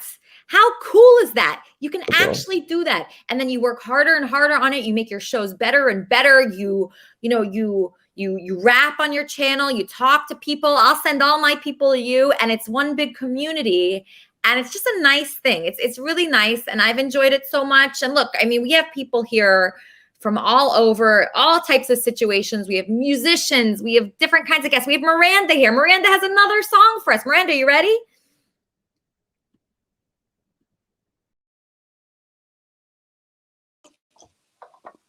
Had to mute myself there. Get myself ready. And by the way, let me move my lamp right quick. Was called Sleeping with Ghosts by Placebo. Just wanted to plug that in there. And this one is called Desire by Meg Myers.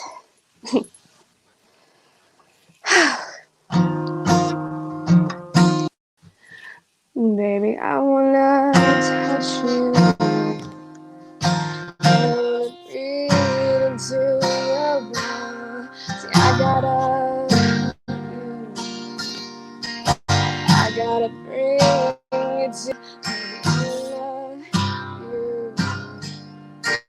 I wanna feel you in my pain. I'm gonna love you. I'm gonna tear into your soul.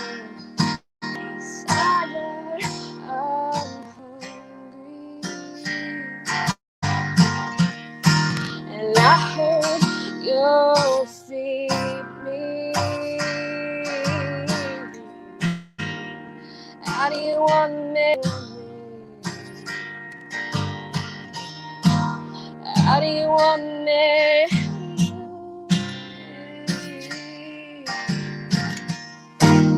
How do you want me? How do you want me? How do you want me? I wanna break you. I wanna throw you to the house. Yeah, I gotta hear it from your mouth. Yeah, I wanna taste you. I wanna skin you with my tongue. I'm gonna kill you in a desire. I'm hungry, and I hope you'll feed me. How do you want me? How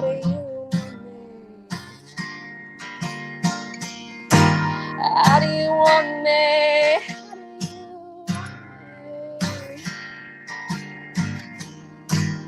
How do you want me? How do you want me? How do you want me? How do you want me?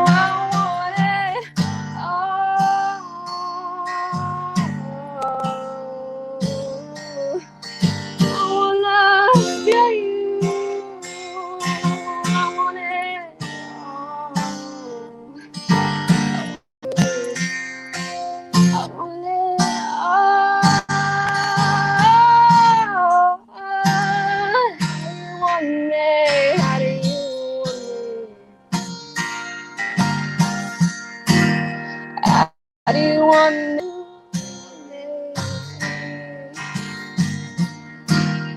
How do you want me? How do you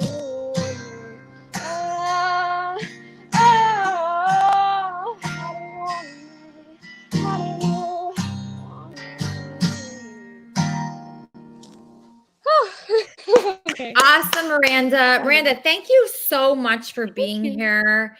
I think you're great. I know you're a friend of Smokey. Smokey's a great guy. Yes. And do you have anything to promote? Do you have like an Instagram or anything like that? I do have an Instagram that I can make public. Y'all can go follow me. It's Pluto's Hostage, like Pluto the planet, and then and I do have a YouTube channel that I'm on here from, and it's just Miranda. What is Miranda that? Moore. Miranda Moore on YouTube. Yes, ma'am. I don't have many followers, and I was very nervous, and I fucked up the first half a little bit, but I'm just very grateful to be here. You're super awesome. I've enjoyed listening. Sorry I wasn't able to stay still whenever you were talking to everybody. That's okay, Miranda. It's okay. I'm just so happy you're here.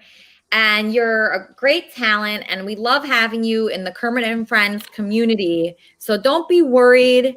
You're wonderful. And everybody reach out to Miranda. So Miranda has her YouTube channel. And then what is it? Pluto's Hostage? Yes, ma'am. And y'all can go follow me on there. I'll make it public. Okay, so Pluto's Hostage on Instagram. And then she's Miranda Moore on YouTube. But Smokey has her contact, so she should be in the Kermit and Friends fan club today in Discord. And then that way we can get you really involved in the community. And then Miranda can comment on different things. Like, for instance, like our conversation with Charmin today. I'm sure you heard about that. Did you hear that? Oh, I was listening to it. I had the utmost sympathy for that woman. Okay, so you're a good person. That's very rare around these parts. So you're actually a good person. So we need you desperately. So Miranda, please be involved in our wrap-up show as well. So just stick around. I want Miranda here because she's obviously an extremely nice person. Speaking of nice people, Dave Robinson's back. Welcome back to the show, Dave Robinson. You have some questions? Yeah, I just want to ask you one or two things. And it's good that it's coming after the music about the My Fiancé song that you came up with. And I wondered if Andy Dick had responded to it at all. Ah, that's a perfect question. In fact, he did. And he came up with his own song. Oh, wow. Okay. Okay, so I don't know if you want to hear this song, but I'm going to play it anyway. Dave, just sit tight. Here is Andy Dick's response to my song, My Fiancé, Andy's version. Here it is. I think it's 650, but I feel like I gave him 50. So I think it's 6. But then you know what? I'll do it when he gets here. You know what I mean? I don't trust these people, baby. I really don't. That's why I wish you would take care of it. Because I don't trust them. I don't want to just give them money. Then they're just not going to give me my phone back. And they're going to keep extorting me. People are extorting me left and right. You know that, right? They're extorting me. Everyone is. Extorting me, baby.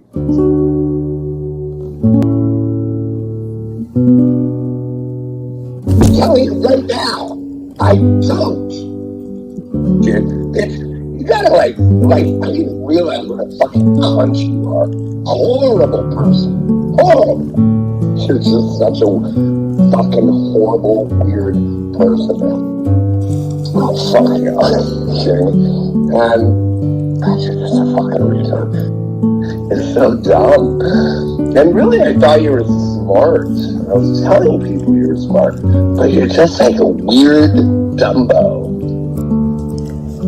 I don't know why. Probably your parents fucked you up. Why are you a weird Dumbo? Figure that out yourself. Parents fucked you up.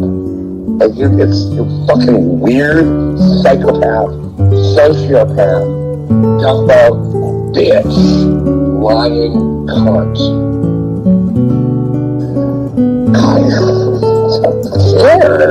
You're so dumb. You can pay me. Otherwise, you can just pay me. Okay? You can pay me money. Please got your money coming in. Start paying me, and maybe we can be friends again. But really, I don't like you at all. You're a weird, sociopathic, psycho bitch. My fiance, yeah. My fiance, yeah. My fiance, yeah. My fiance, my fiance, yeah. My fiance, yeah. My fiance, yeah. My fiance, my fiance.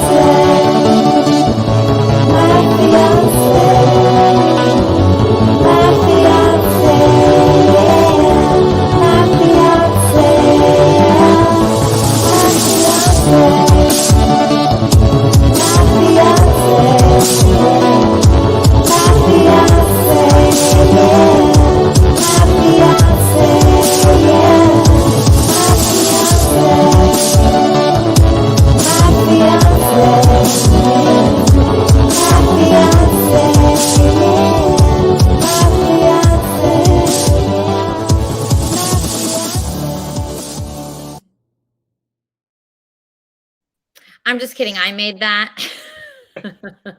You know, it's real funny as well because it was real like angry and stuff, but the guitar music is so gentle in the background. And the other thing that real made me laugh as well when I first heard your My Fiancé song was that, you know, when you're listening to a song and you know that when you get to the end of the line, it's got a rhyme. Yeah. You said Lucas, and I was like, what the hell is she going to do that? And then you put excuses. And I think that should be in a rhyming book right there. I was pretty impressed with that. Yeah, I loved it. I love that song I wrote. I really did. It's like my favorite song I've ever written in my life. It was so exactly what I wanted to say in the song. So, you know, when I write a song like that and I just depict perfectly how I was feeling. So that's why I'm just thrilled with it. My Fiancé is on iTunes right now. You know, it's everywhere. You could buy it. You could watch it on YouTube. On Twitter, I got like 8,000 people watching it. So hopefully it'll be a big hit. But yeah, Andy actually hates that song. He hates My Fiancé. So he couldn't stand it. He didn't get the humor in it at all. And no, he just hates it. He didn't get it at all. He didn't get it. I was shocked because he's so funny. I thought was he hurt by it? He was really mad that I included Lucas in it, but which is weird because he had a podcast completely about Lucas. So yeah, it is weird. It's a very unusual, weird situation that, I mean, it's advanced in its weirdness. It couldn't be more weird. So I've got Andy, I've got Lucas, I got everybody. And, you know, HUD here, HUD can testify that Andy did not like my song, right, HUD? No, it didn't sound like he did. Yeah, he didn't like it. He didn't get the humor in it. And I couldn't believe it because Andy's so funny. And he was really complaining about it. And it changed. I don't know if it like changed our relationship, but he was definitely pissed off about it, Dave. He was really pissed and he just wasn't happy about it. So, yeah. You're going to be the first couple ever to break up over a song about your fiance.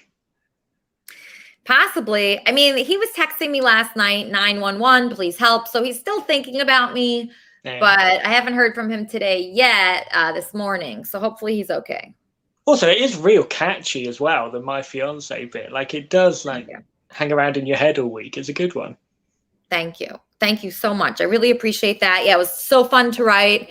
I can't wait to write more songs for the show and just for the people here. And I'm just thrilled, like with the types of people, all different types of people that are here talking. And it's just been such a blessing in my life. And, you know, when I talk to someone like Charmin, especially somebody that says to me, I feel like everything's been taken away from me. When I talk to someone like that, and they really feel like they don't have anything left, I feel like Kermit and Friends is like the perfect place for someone like that because we are all inclusive. We include people. We want to help people. We want people to be happy. I want people to, you know, have their own shows, have their own YouTube channels. My friend, Alan, who was on this show as a hypnotist, he's starting his own podcast. Lori has her after show.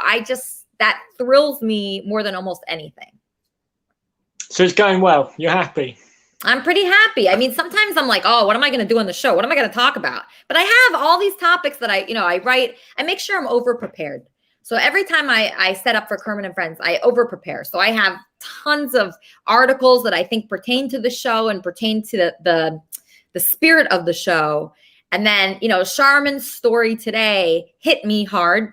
Because I understand that feeling that she's had in her life where she felt like she had nothing left. And when I lost Kermit, my dog, and I just felt like I had nothing. Like I didn't want to live. I felt like I had nothing to live for.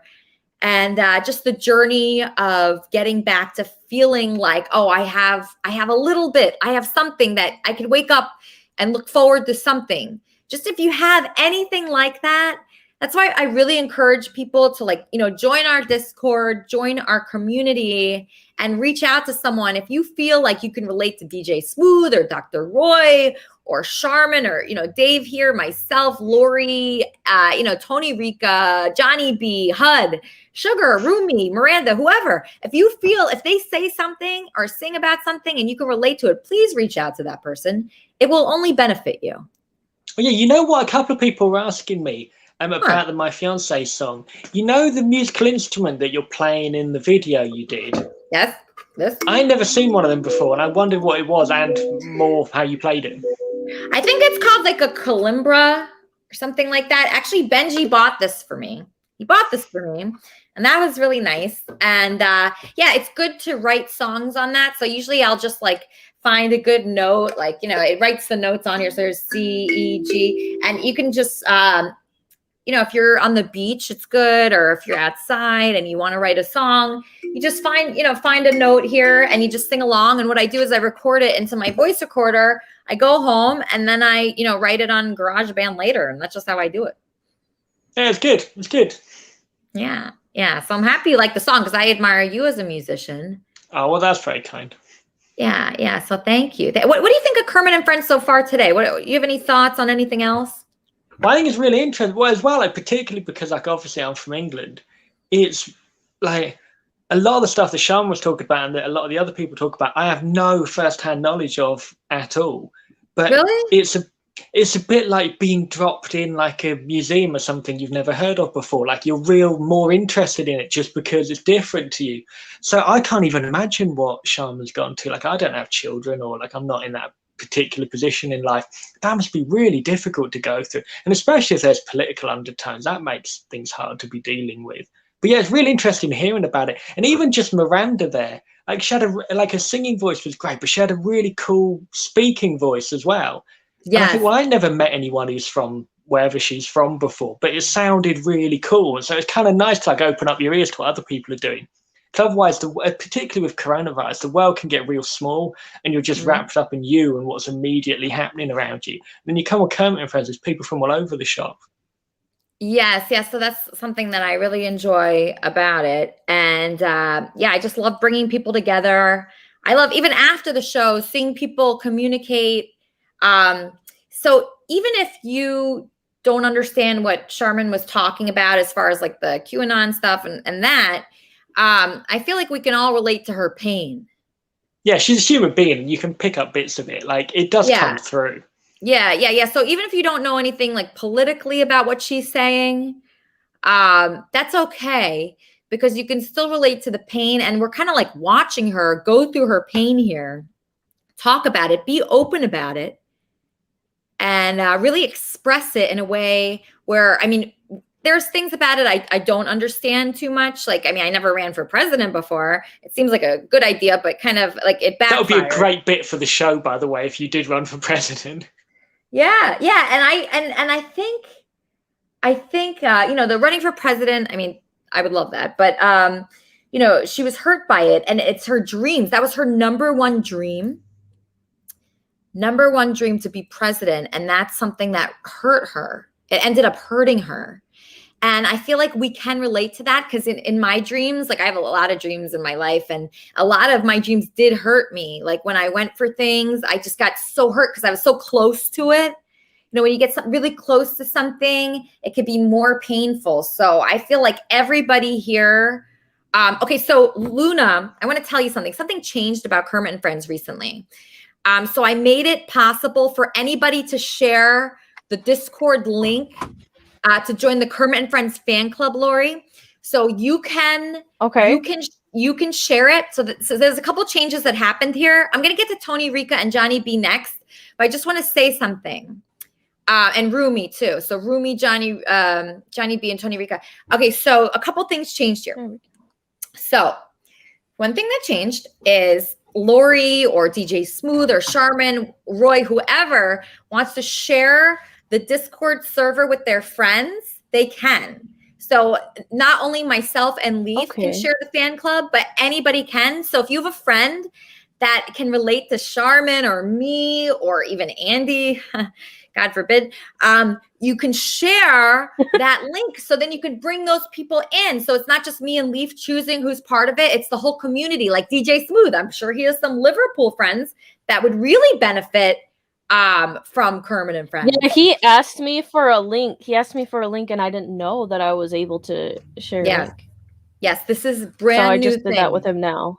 So there's a couple brand new things that I want people to be very aware of. The first thing is that anybody can invite a friend or a family member or, a loved one into the Kermit and Friends Discord server so we can all keep in touch. So if you're feeling sad, like the other day, Charmin posted that she was feeling sad.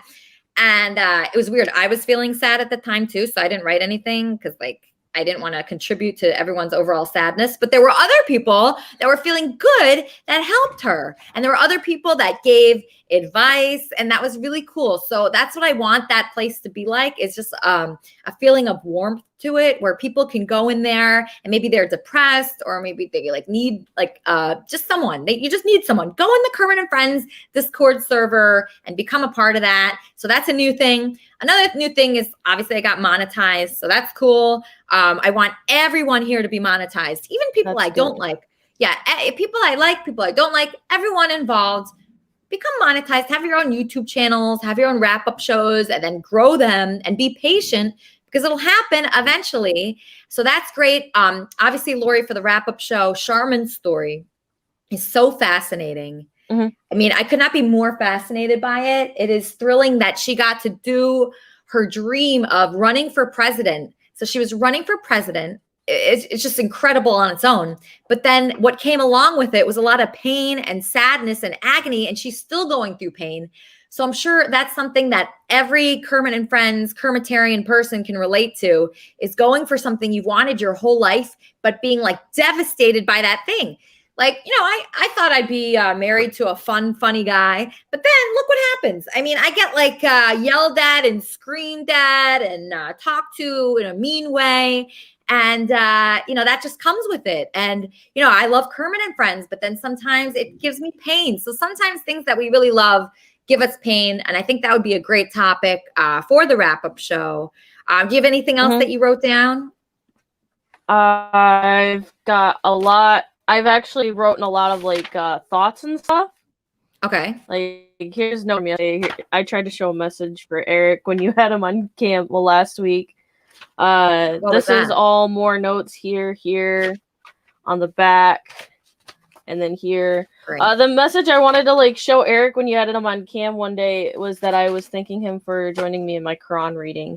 And I hope Tuesday he shows up because I remember him the first night really being interested in the night journey of Prophet Muhammad. And that is the surah that I'll be going over on Tuesday. Oh, okay. Okay, so Eric has been helping you with your Quran studies on YouTube. He doesn't come every single night. He doesn't come every single night, but you'd like him to. I'd like him to. Yeah, you like Eric. I know why you like Eric. He's awesome. Your friend Rumi's here. Let's say hi to Rumi. And I hope that Rumi and everybody else joins you for the Kermit and Friends wrap-up show. Rumi, are you going to be helping Lori with that?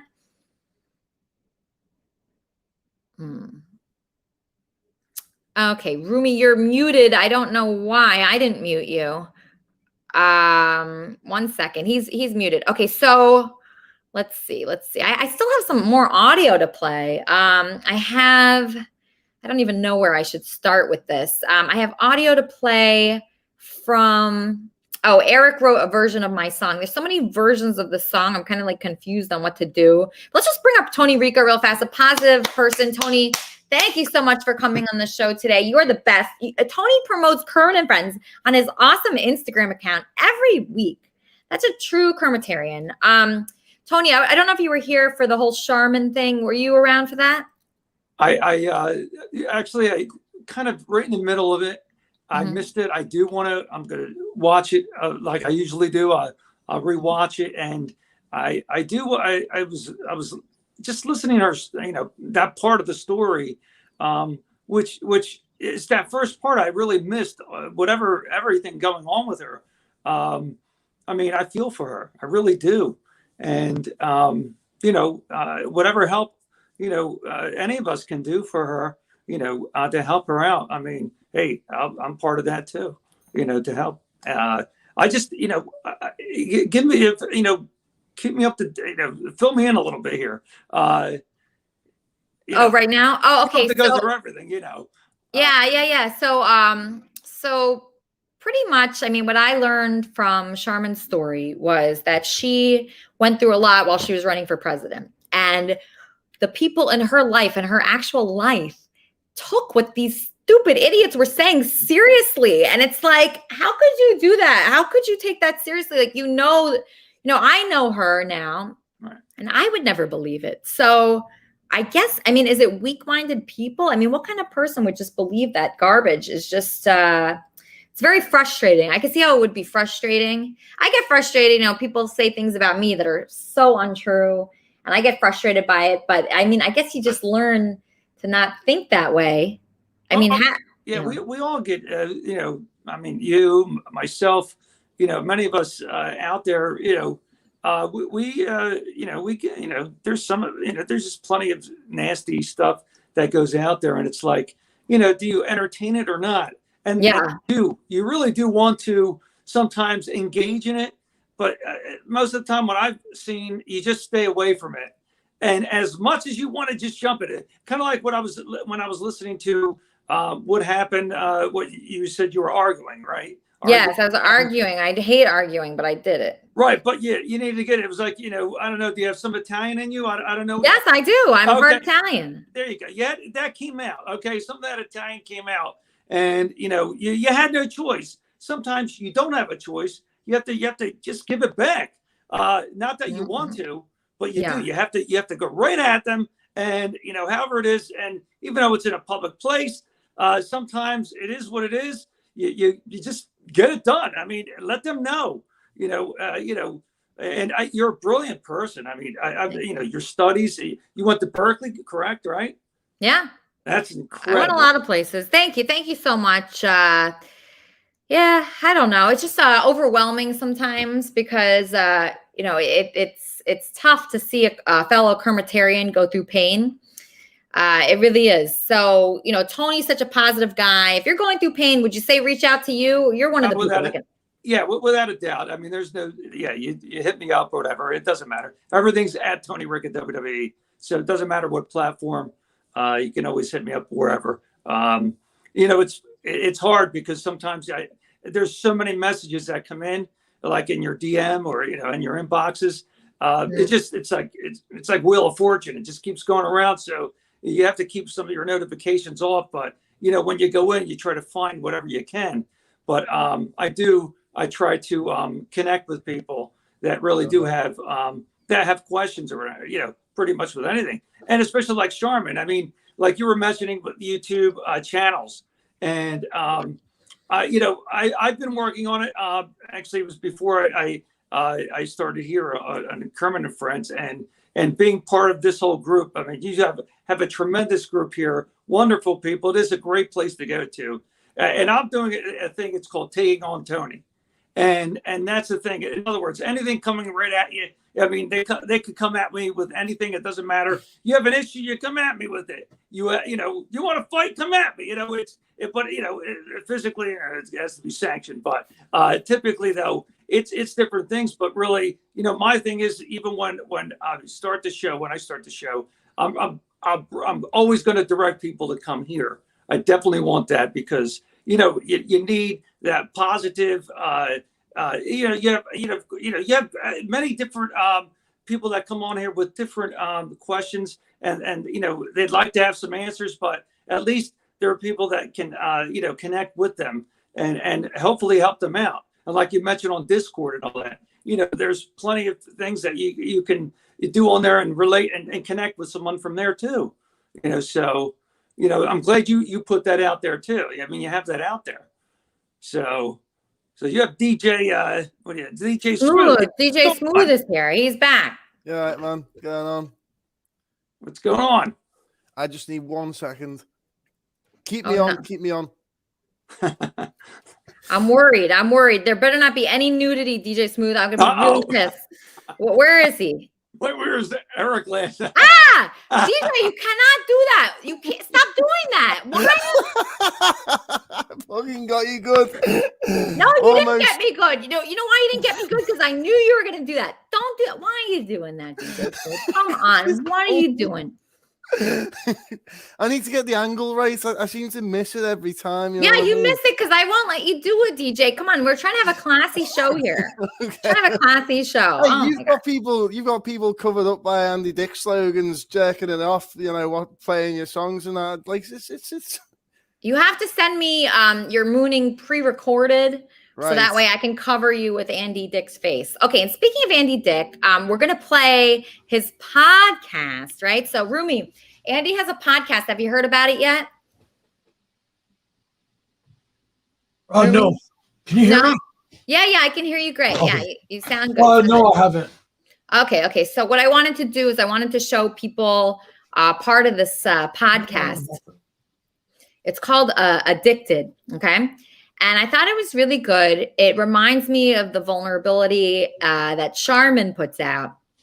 And I think, Ruby, you have a garage podcast. Do you get pretty vulnerable on your podcast? We usually discuss current events. I'm relaunching it, so I got a producer now. Okay. So it's going to be a lot more professional. Oh, it's going to be professional? Okay, great. Okay, so you talk about current events? Current events, politics, sometimes conspiracy theories, what's going on in the media, stuff like that. Okay, what's going on in the media? Okay, and is that podcast out yet? It was, but I just restarted everything. So in about 2 weeks, we record our new episodes. We're going to have guests on and all that. Okay, any thoughts on our show so far today? I just got to the tail end of the Charmin thing. So I don't know exactly what she was accused of. Okay. Well, Lori wrote notes on the show So that's good. Lori wrote notes, and here's Lori's dad, Johnny B. Johnny B.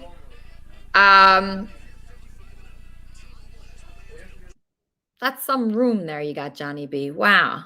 Huh. John. Yeah. I'm here. Sorry. I was talking to my grandson. Oh, okay.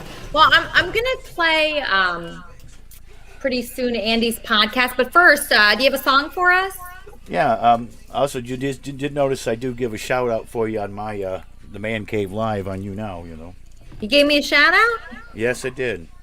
Really? Yes, ma'am. I Thank tried you. to say holler out to everybody out there. That's great. Appreciate it. Okay. I just had to set up a little Mercy Me. Like a lot going on at the same time. Oh, come on. Okay, it did mute. There we go.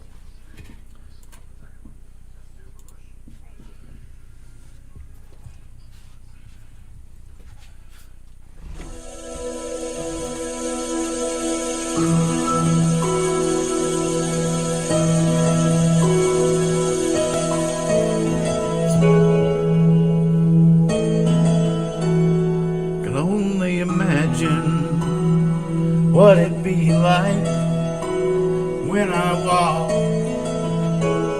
by your side. I can only imagine what my eyes will see when your face is before me. I can only imagine, yeah.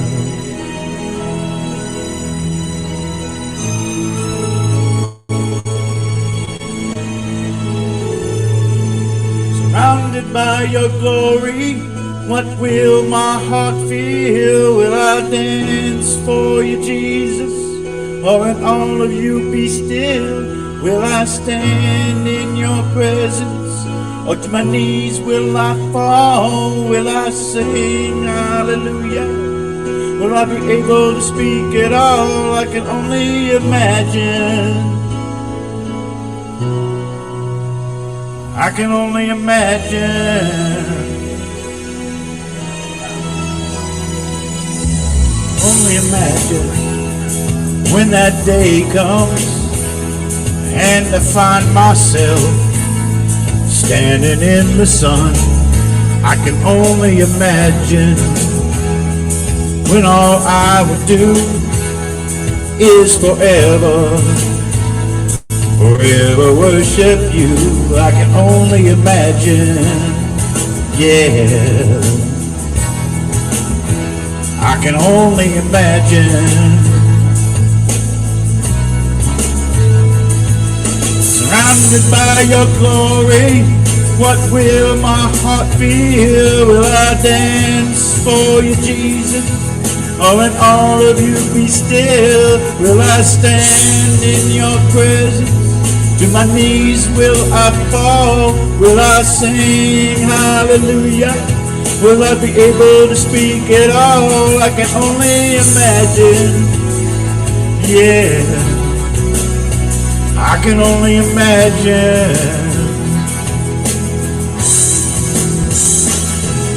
Surrounded by your glory, what will my heart feel? Will I dance for you, Jesus?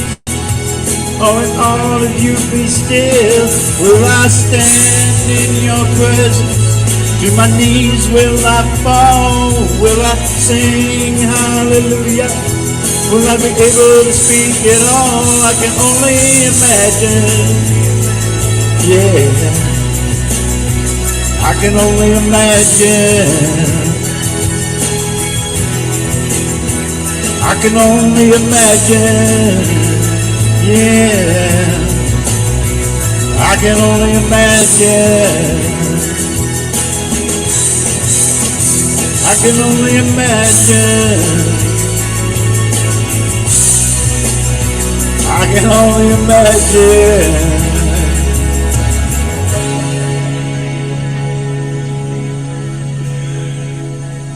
I can only imagine when all I can do is forever forever worship you. I can only imagine. I can only imagine.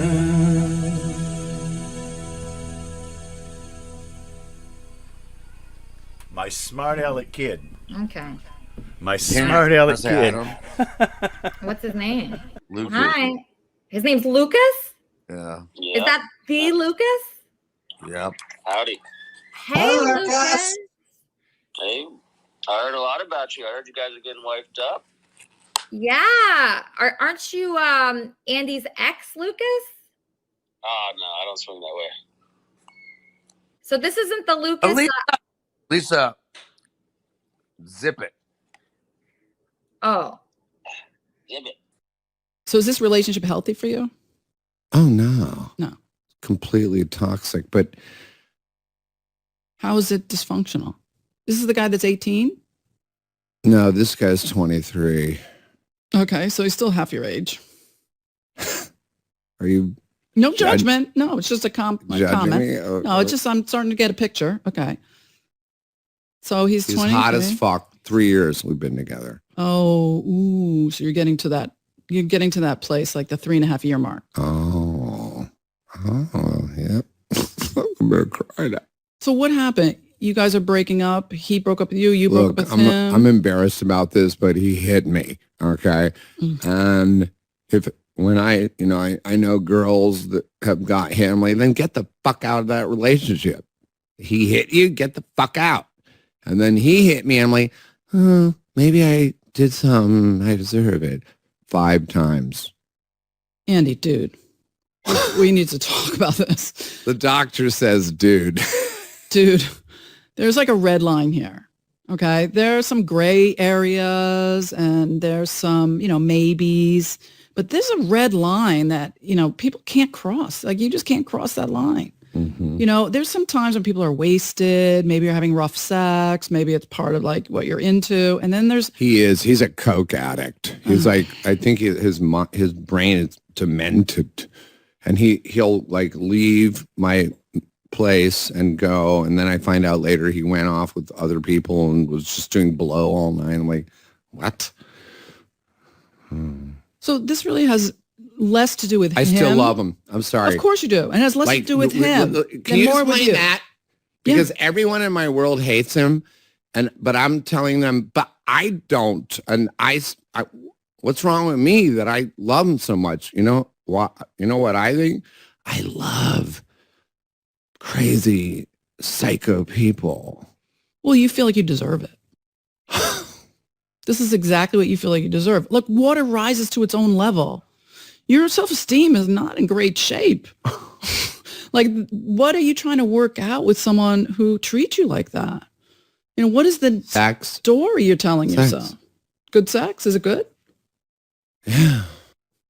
I mean, people put up with a lot to have good sex. I know. But if you're telling yourself this story, well, I think I can work this out. You're not going to be able to.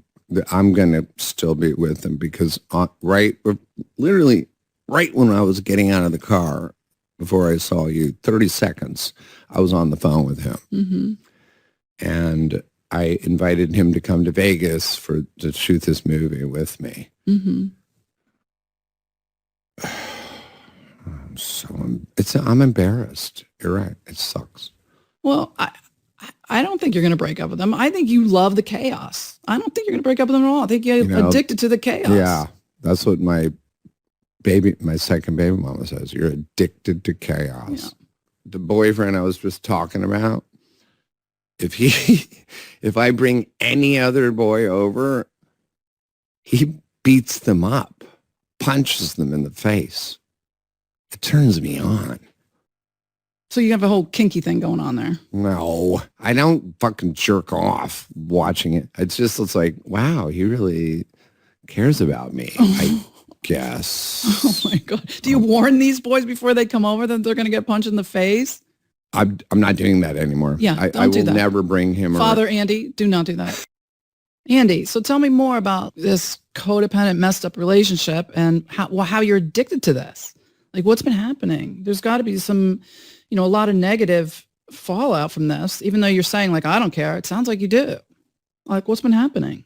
I'm not sure if it was him, but somebody stole my computer, my wallet, my passport. Oh, shit. My keys to my P.O. box. Been going on in my accounts, my bank accounts. Stealing money? Putting his name on my apps. Ordering Postmates and Lyft. Andy. What? I know. I God just, damn it, doctor. I feel like taking off my headphones and just stamping out of here. Like, wow. Come on, have some insight. You're a smart guy. What are you doing? I still love him. It's like you're like a house fire. You're like a house on fire. See, so now you see why I'm trying to get other people coming in. And by the way, there's another one. Another guy? Coming in. He's going to be here tomorrow. He's going to be in my place while I'm shooting that movie. With all your computers and your that's gone. credit cards and everything's gone. Oh my God. So really your problem is not so much addiction in general. It is really super low self-esteem and your addiction to chaos and crisis and the fact that I don't like when you say super low self-esteem. I don't know. Why are you letting these people destroy you? I'm not. I'm trying to get to the bottom of it, and I confront them all the time. They're doing it. Did you have him arrested? He had me arrested. For? Well, I broke into his house. To take your stuff back? Yes, exactly. Oh, that makes sense. I get it. Well, I mean, you're matter. You're operating on that wavelength of chaos. You're not thinking clearly, and you're operating, again, water meeting its own level. So you're operating where he is, and you're in that same space, and you're going to be acting in this sort of same way. So that he's not going to bring you up. He's going to bring you down. You are not going to be feeling better about yourself. He's going to make you feel worse about yourself. It's not, with all due respect to him, it's not really about the other person. It's about who you become when you're with this other person. And so when we're in a relationship, it's how you feel about yourself. Yeah. Speaking of that, I'm depressed. Remember I said 3 years with this guy. When he's not with me, I'm depressed.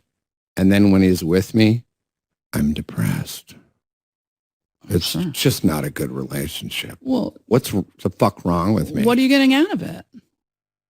You're looking at me like you're the fucking you're doing answer. the head you know tilt, the fucking answer. Like duh. Say it. What, sex? Yeah. Well, there's probably a lot of other guys out there that would have sex with you. I know, and I'm lining them up. Yeah. I'm trying to, get the fuck over this one. What's my problem? Well, there's a difference between having good sex with a young hot guy and having good sex with a young hot guy who's destroying your life. And picking and choosing the guy that's going to destroy your life versus the young hot guy that's maybe going to treat you with respect, something different. Sure. But there's no but. There's no but. There's no but. Yeah, but. No, there's something that comes after that. They drop the mic and that's it. No, I can't believe people are like that. My brain won't even believe it. And all the people that hate him, which is everybody in my world, I'm like, no, you don't know. He's got a good heart. He's a good guy. I'm sure he does. I'm sure he does as he's stealing your identity. Does. I'm sure he's a great guy. I still love Look, him. you're messed up and you got a lot of shit going on, but you're a nice guy. You're talented. You're funny as hell. You got a lot to live for. You deserve better. And I'm sure a lot of people have told you that, and you're not going to believe it unless, you have some kind of awakening. He's just troubled, and, I feel bad for him. So what are you going to do? Fix him? Yeah, I think he's going to get better like me and you did. Mm-hmm. You know what I mean? Yeah. That's called codependency. When you keep wishing and hoping someone will change and they have potential and that's what you love them for. Yeah, that's classic. Classic codependency. Your vision for your life is to be able to have multiple partners, nobody getting mad at you, have your baby mom in your life, people that care about you, your kids in your life. And what's the last thing that you want? What else do I want? Yeah. What's one more thing? Weirdly, I actually would like to just be with one person like you or with your husband. You know, like I would love it if this guy I'm with now would just be with me only. Yeah. You deserve it. He's not gonna though. I know it. All right, so that was Andy's podcast from Addicted. That was his first episode. So everybody check that out on iTunes. I want everyone also to go to the wrap-up show today. Today, the wrap-up show will be really good because we're going to talk about Charmin and DJ Smooth and Dr. Roy and everybody here, Lori, right? So, Lori, what are we going to be looking forward to? Who do you want to be on the wrap-up show with you today? I'm hoping I get Charmin because I really want to talk about what went on with her. While she was speaking, I actually ordered her book, and it'll probably be here Thursday, and I'm going to try to read it Friday, hopefully in one setting since I have the whole day off. Okay, great. And then I have a link here for people. If you want to be on the wrap-up show with Lori, this is the link to get on it. Okay, just give me a second. I'm going to put that here. Yes, if you want to be on the wrap-up show, here is the link to do so. So everybody from here, I hope you want to be on the wrap-up show to talk about this show and to talk about the people here. So I just put the link in the chat. Obviously everybody that was on the show today, I hope that he comes on. I want to talk to him. I hope that he comes on. I want to talk to him. I want to talk about Andy's podcast and this whole Lucas situation. I hope that Rumi comes on. Those are like the big main subjects: is Andy's podcast, Lucas, HUD's witness of certain events. Yes, HUD was a big witness. Charmin. Like, you have to get it out of HUD because HUD is really a big witness to everything that's going on. He's at Andy's apartment a lot. He's there. He's in the middle of everything. So HUD, this is Lori. She hosts the wrap-up show to this show. So I hope you'll be a part of it. You will? Okay, Yeah. Great. This guy's great. This guy, HUD, is really great. Okay, awesome. So HUD, Lori, reach out to HUD. And okay, that's great. And then we got Johnny B. I think Johnny B wants to sing one more thing before we end. But everybody that participated today, I just really appreciate. Lori, thanks for doing the wrap-up show. You're better than Corey, you got to admit, because you are nicer. And you appreciate it, and you are making so many friends here. Eric is a good friend too. He wasn't here this week. He wanted to take a break. I think he just overextended himself with all the videos he's been making. But yeah, I just want you to connect with everyone. That's it. And me too. And if you guys have ideas for the show, ideas for guests, like Charmin has sent me some guests. If you know somebody interesting, like Smokey sent me Miranda, like if you know someone that you think would enjoy the Kermit and Friends experience, it really is an experience, and it really is something that's like every day, all day. These people are in communication with each other. And if you're, musical or creative, or you just want to have a good day, like somebody said, this guy, Andrew Jones, wrote in the Kermitarian Discord. He said, what's the point of Kermit and Friends? I don't get the point. So, what's the point of anything, right? What's the point of like me playing this instrument? Like, what's the point of me having this book? Like, what's the point of me talking on the phone? What's the point of me going to lunch? Like, just the point is to have fun. So don't think too hard about it. If you enjoy Kermit and Friends, if you like the experience, it's kind of like a variety show. Mixed with like the Muppet Show and just everything else like SNL. I look at it as a mixture of a lot of things that I like. And I just want people to have a good time. And that's the point of it. That's it. It's not really too deep. And I'm going to leave you with a performance from the beautiful Johnny B. And then we'll see you on the wrap-up show. See you next week.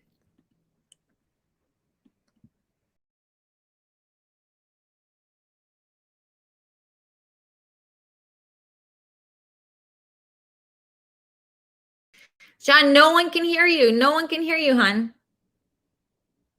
Oh, sorry. Little Johnny Cash. I wasn't ready. Hurt myself today to see if I still feel a focus on the pain. Only thing that's real. Needle tears a hole. The old familiar sting. To try all away. I remember everything. What have I become? My sweetest friend. Everyone I know goes away in the end. Who could have it all? My empire of dirt. I will let you down. I will make you hurt.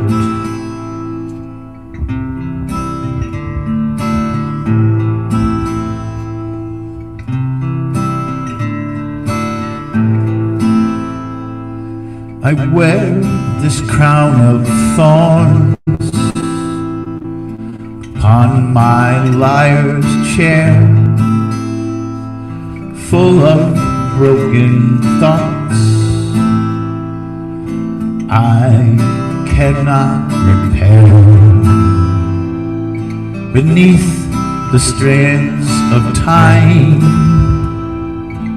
feelings disappear. You are someone else. I'm still right here. What have I become? My sweetest friend. Everyone I know goes away in the you could have it all. My empire of dirt. I will let you down. I will make you hurt. I could start again. Million miles away. I would keep myself. I would find a way. To the Man Cave fans.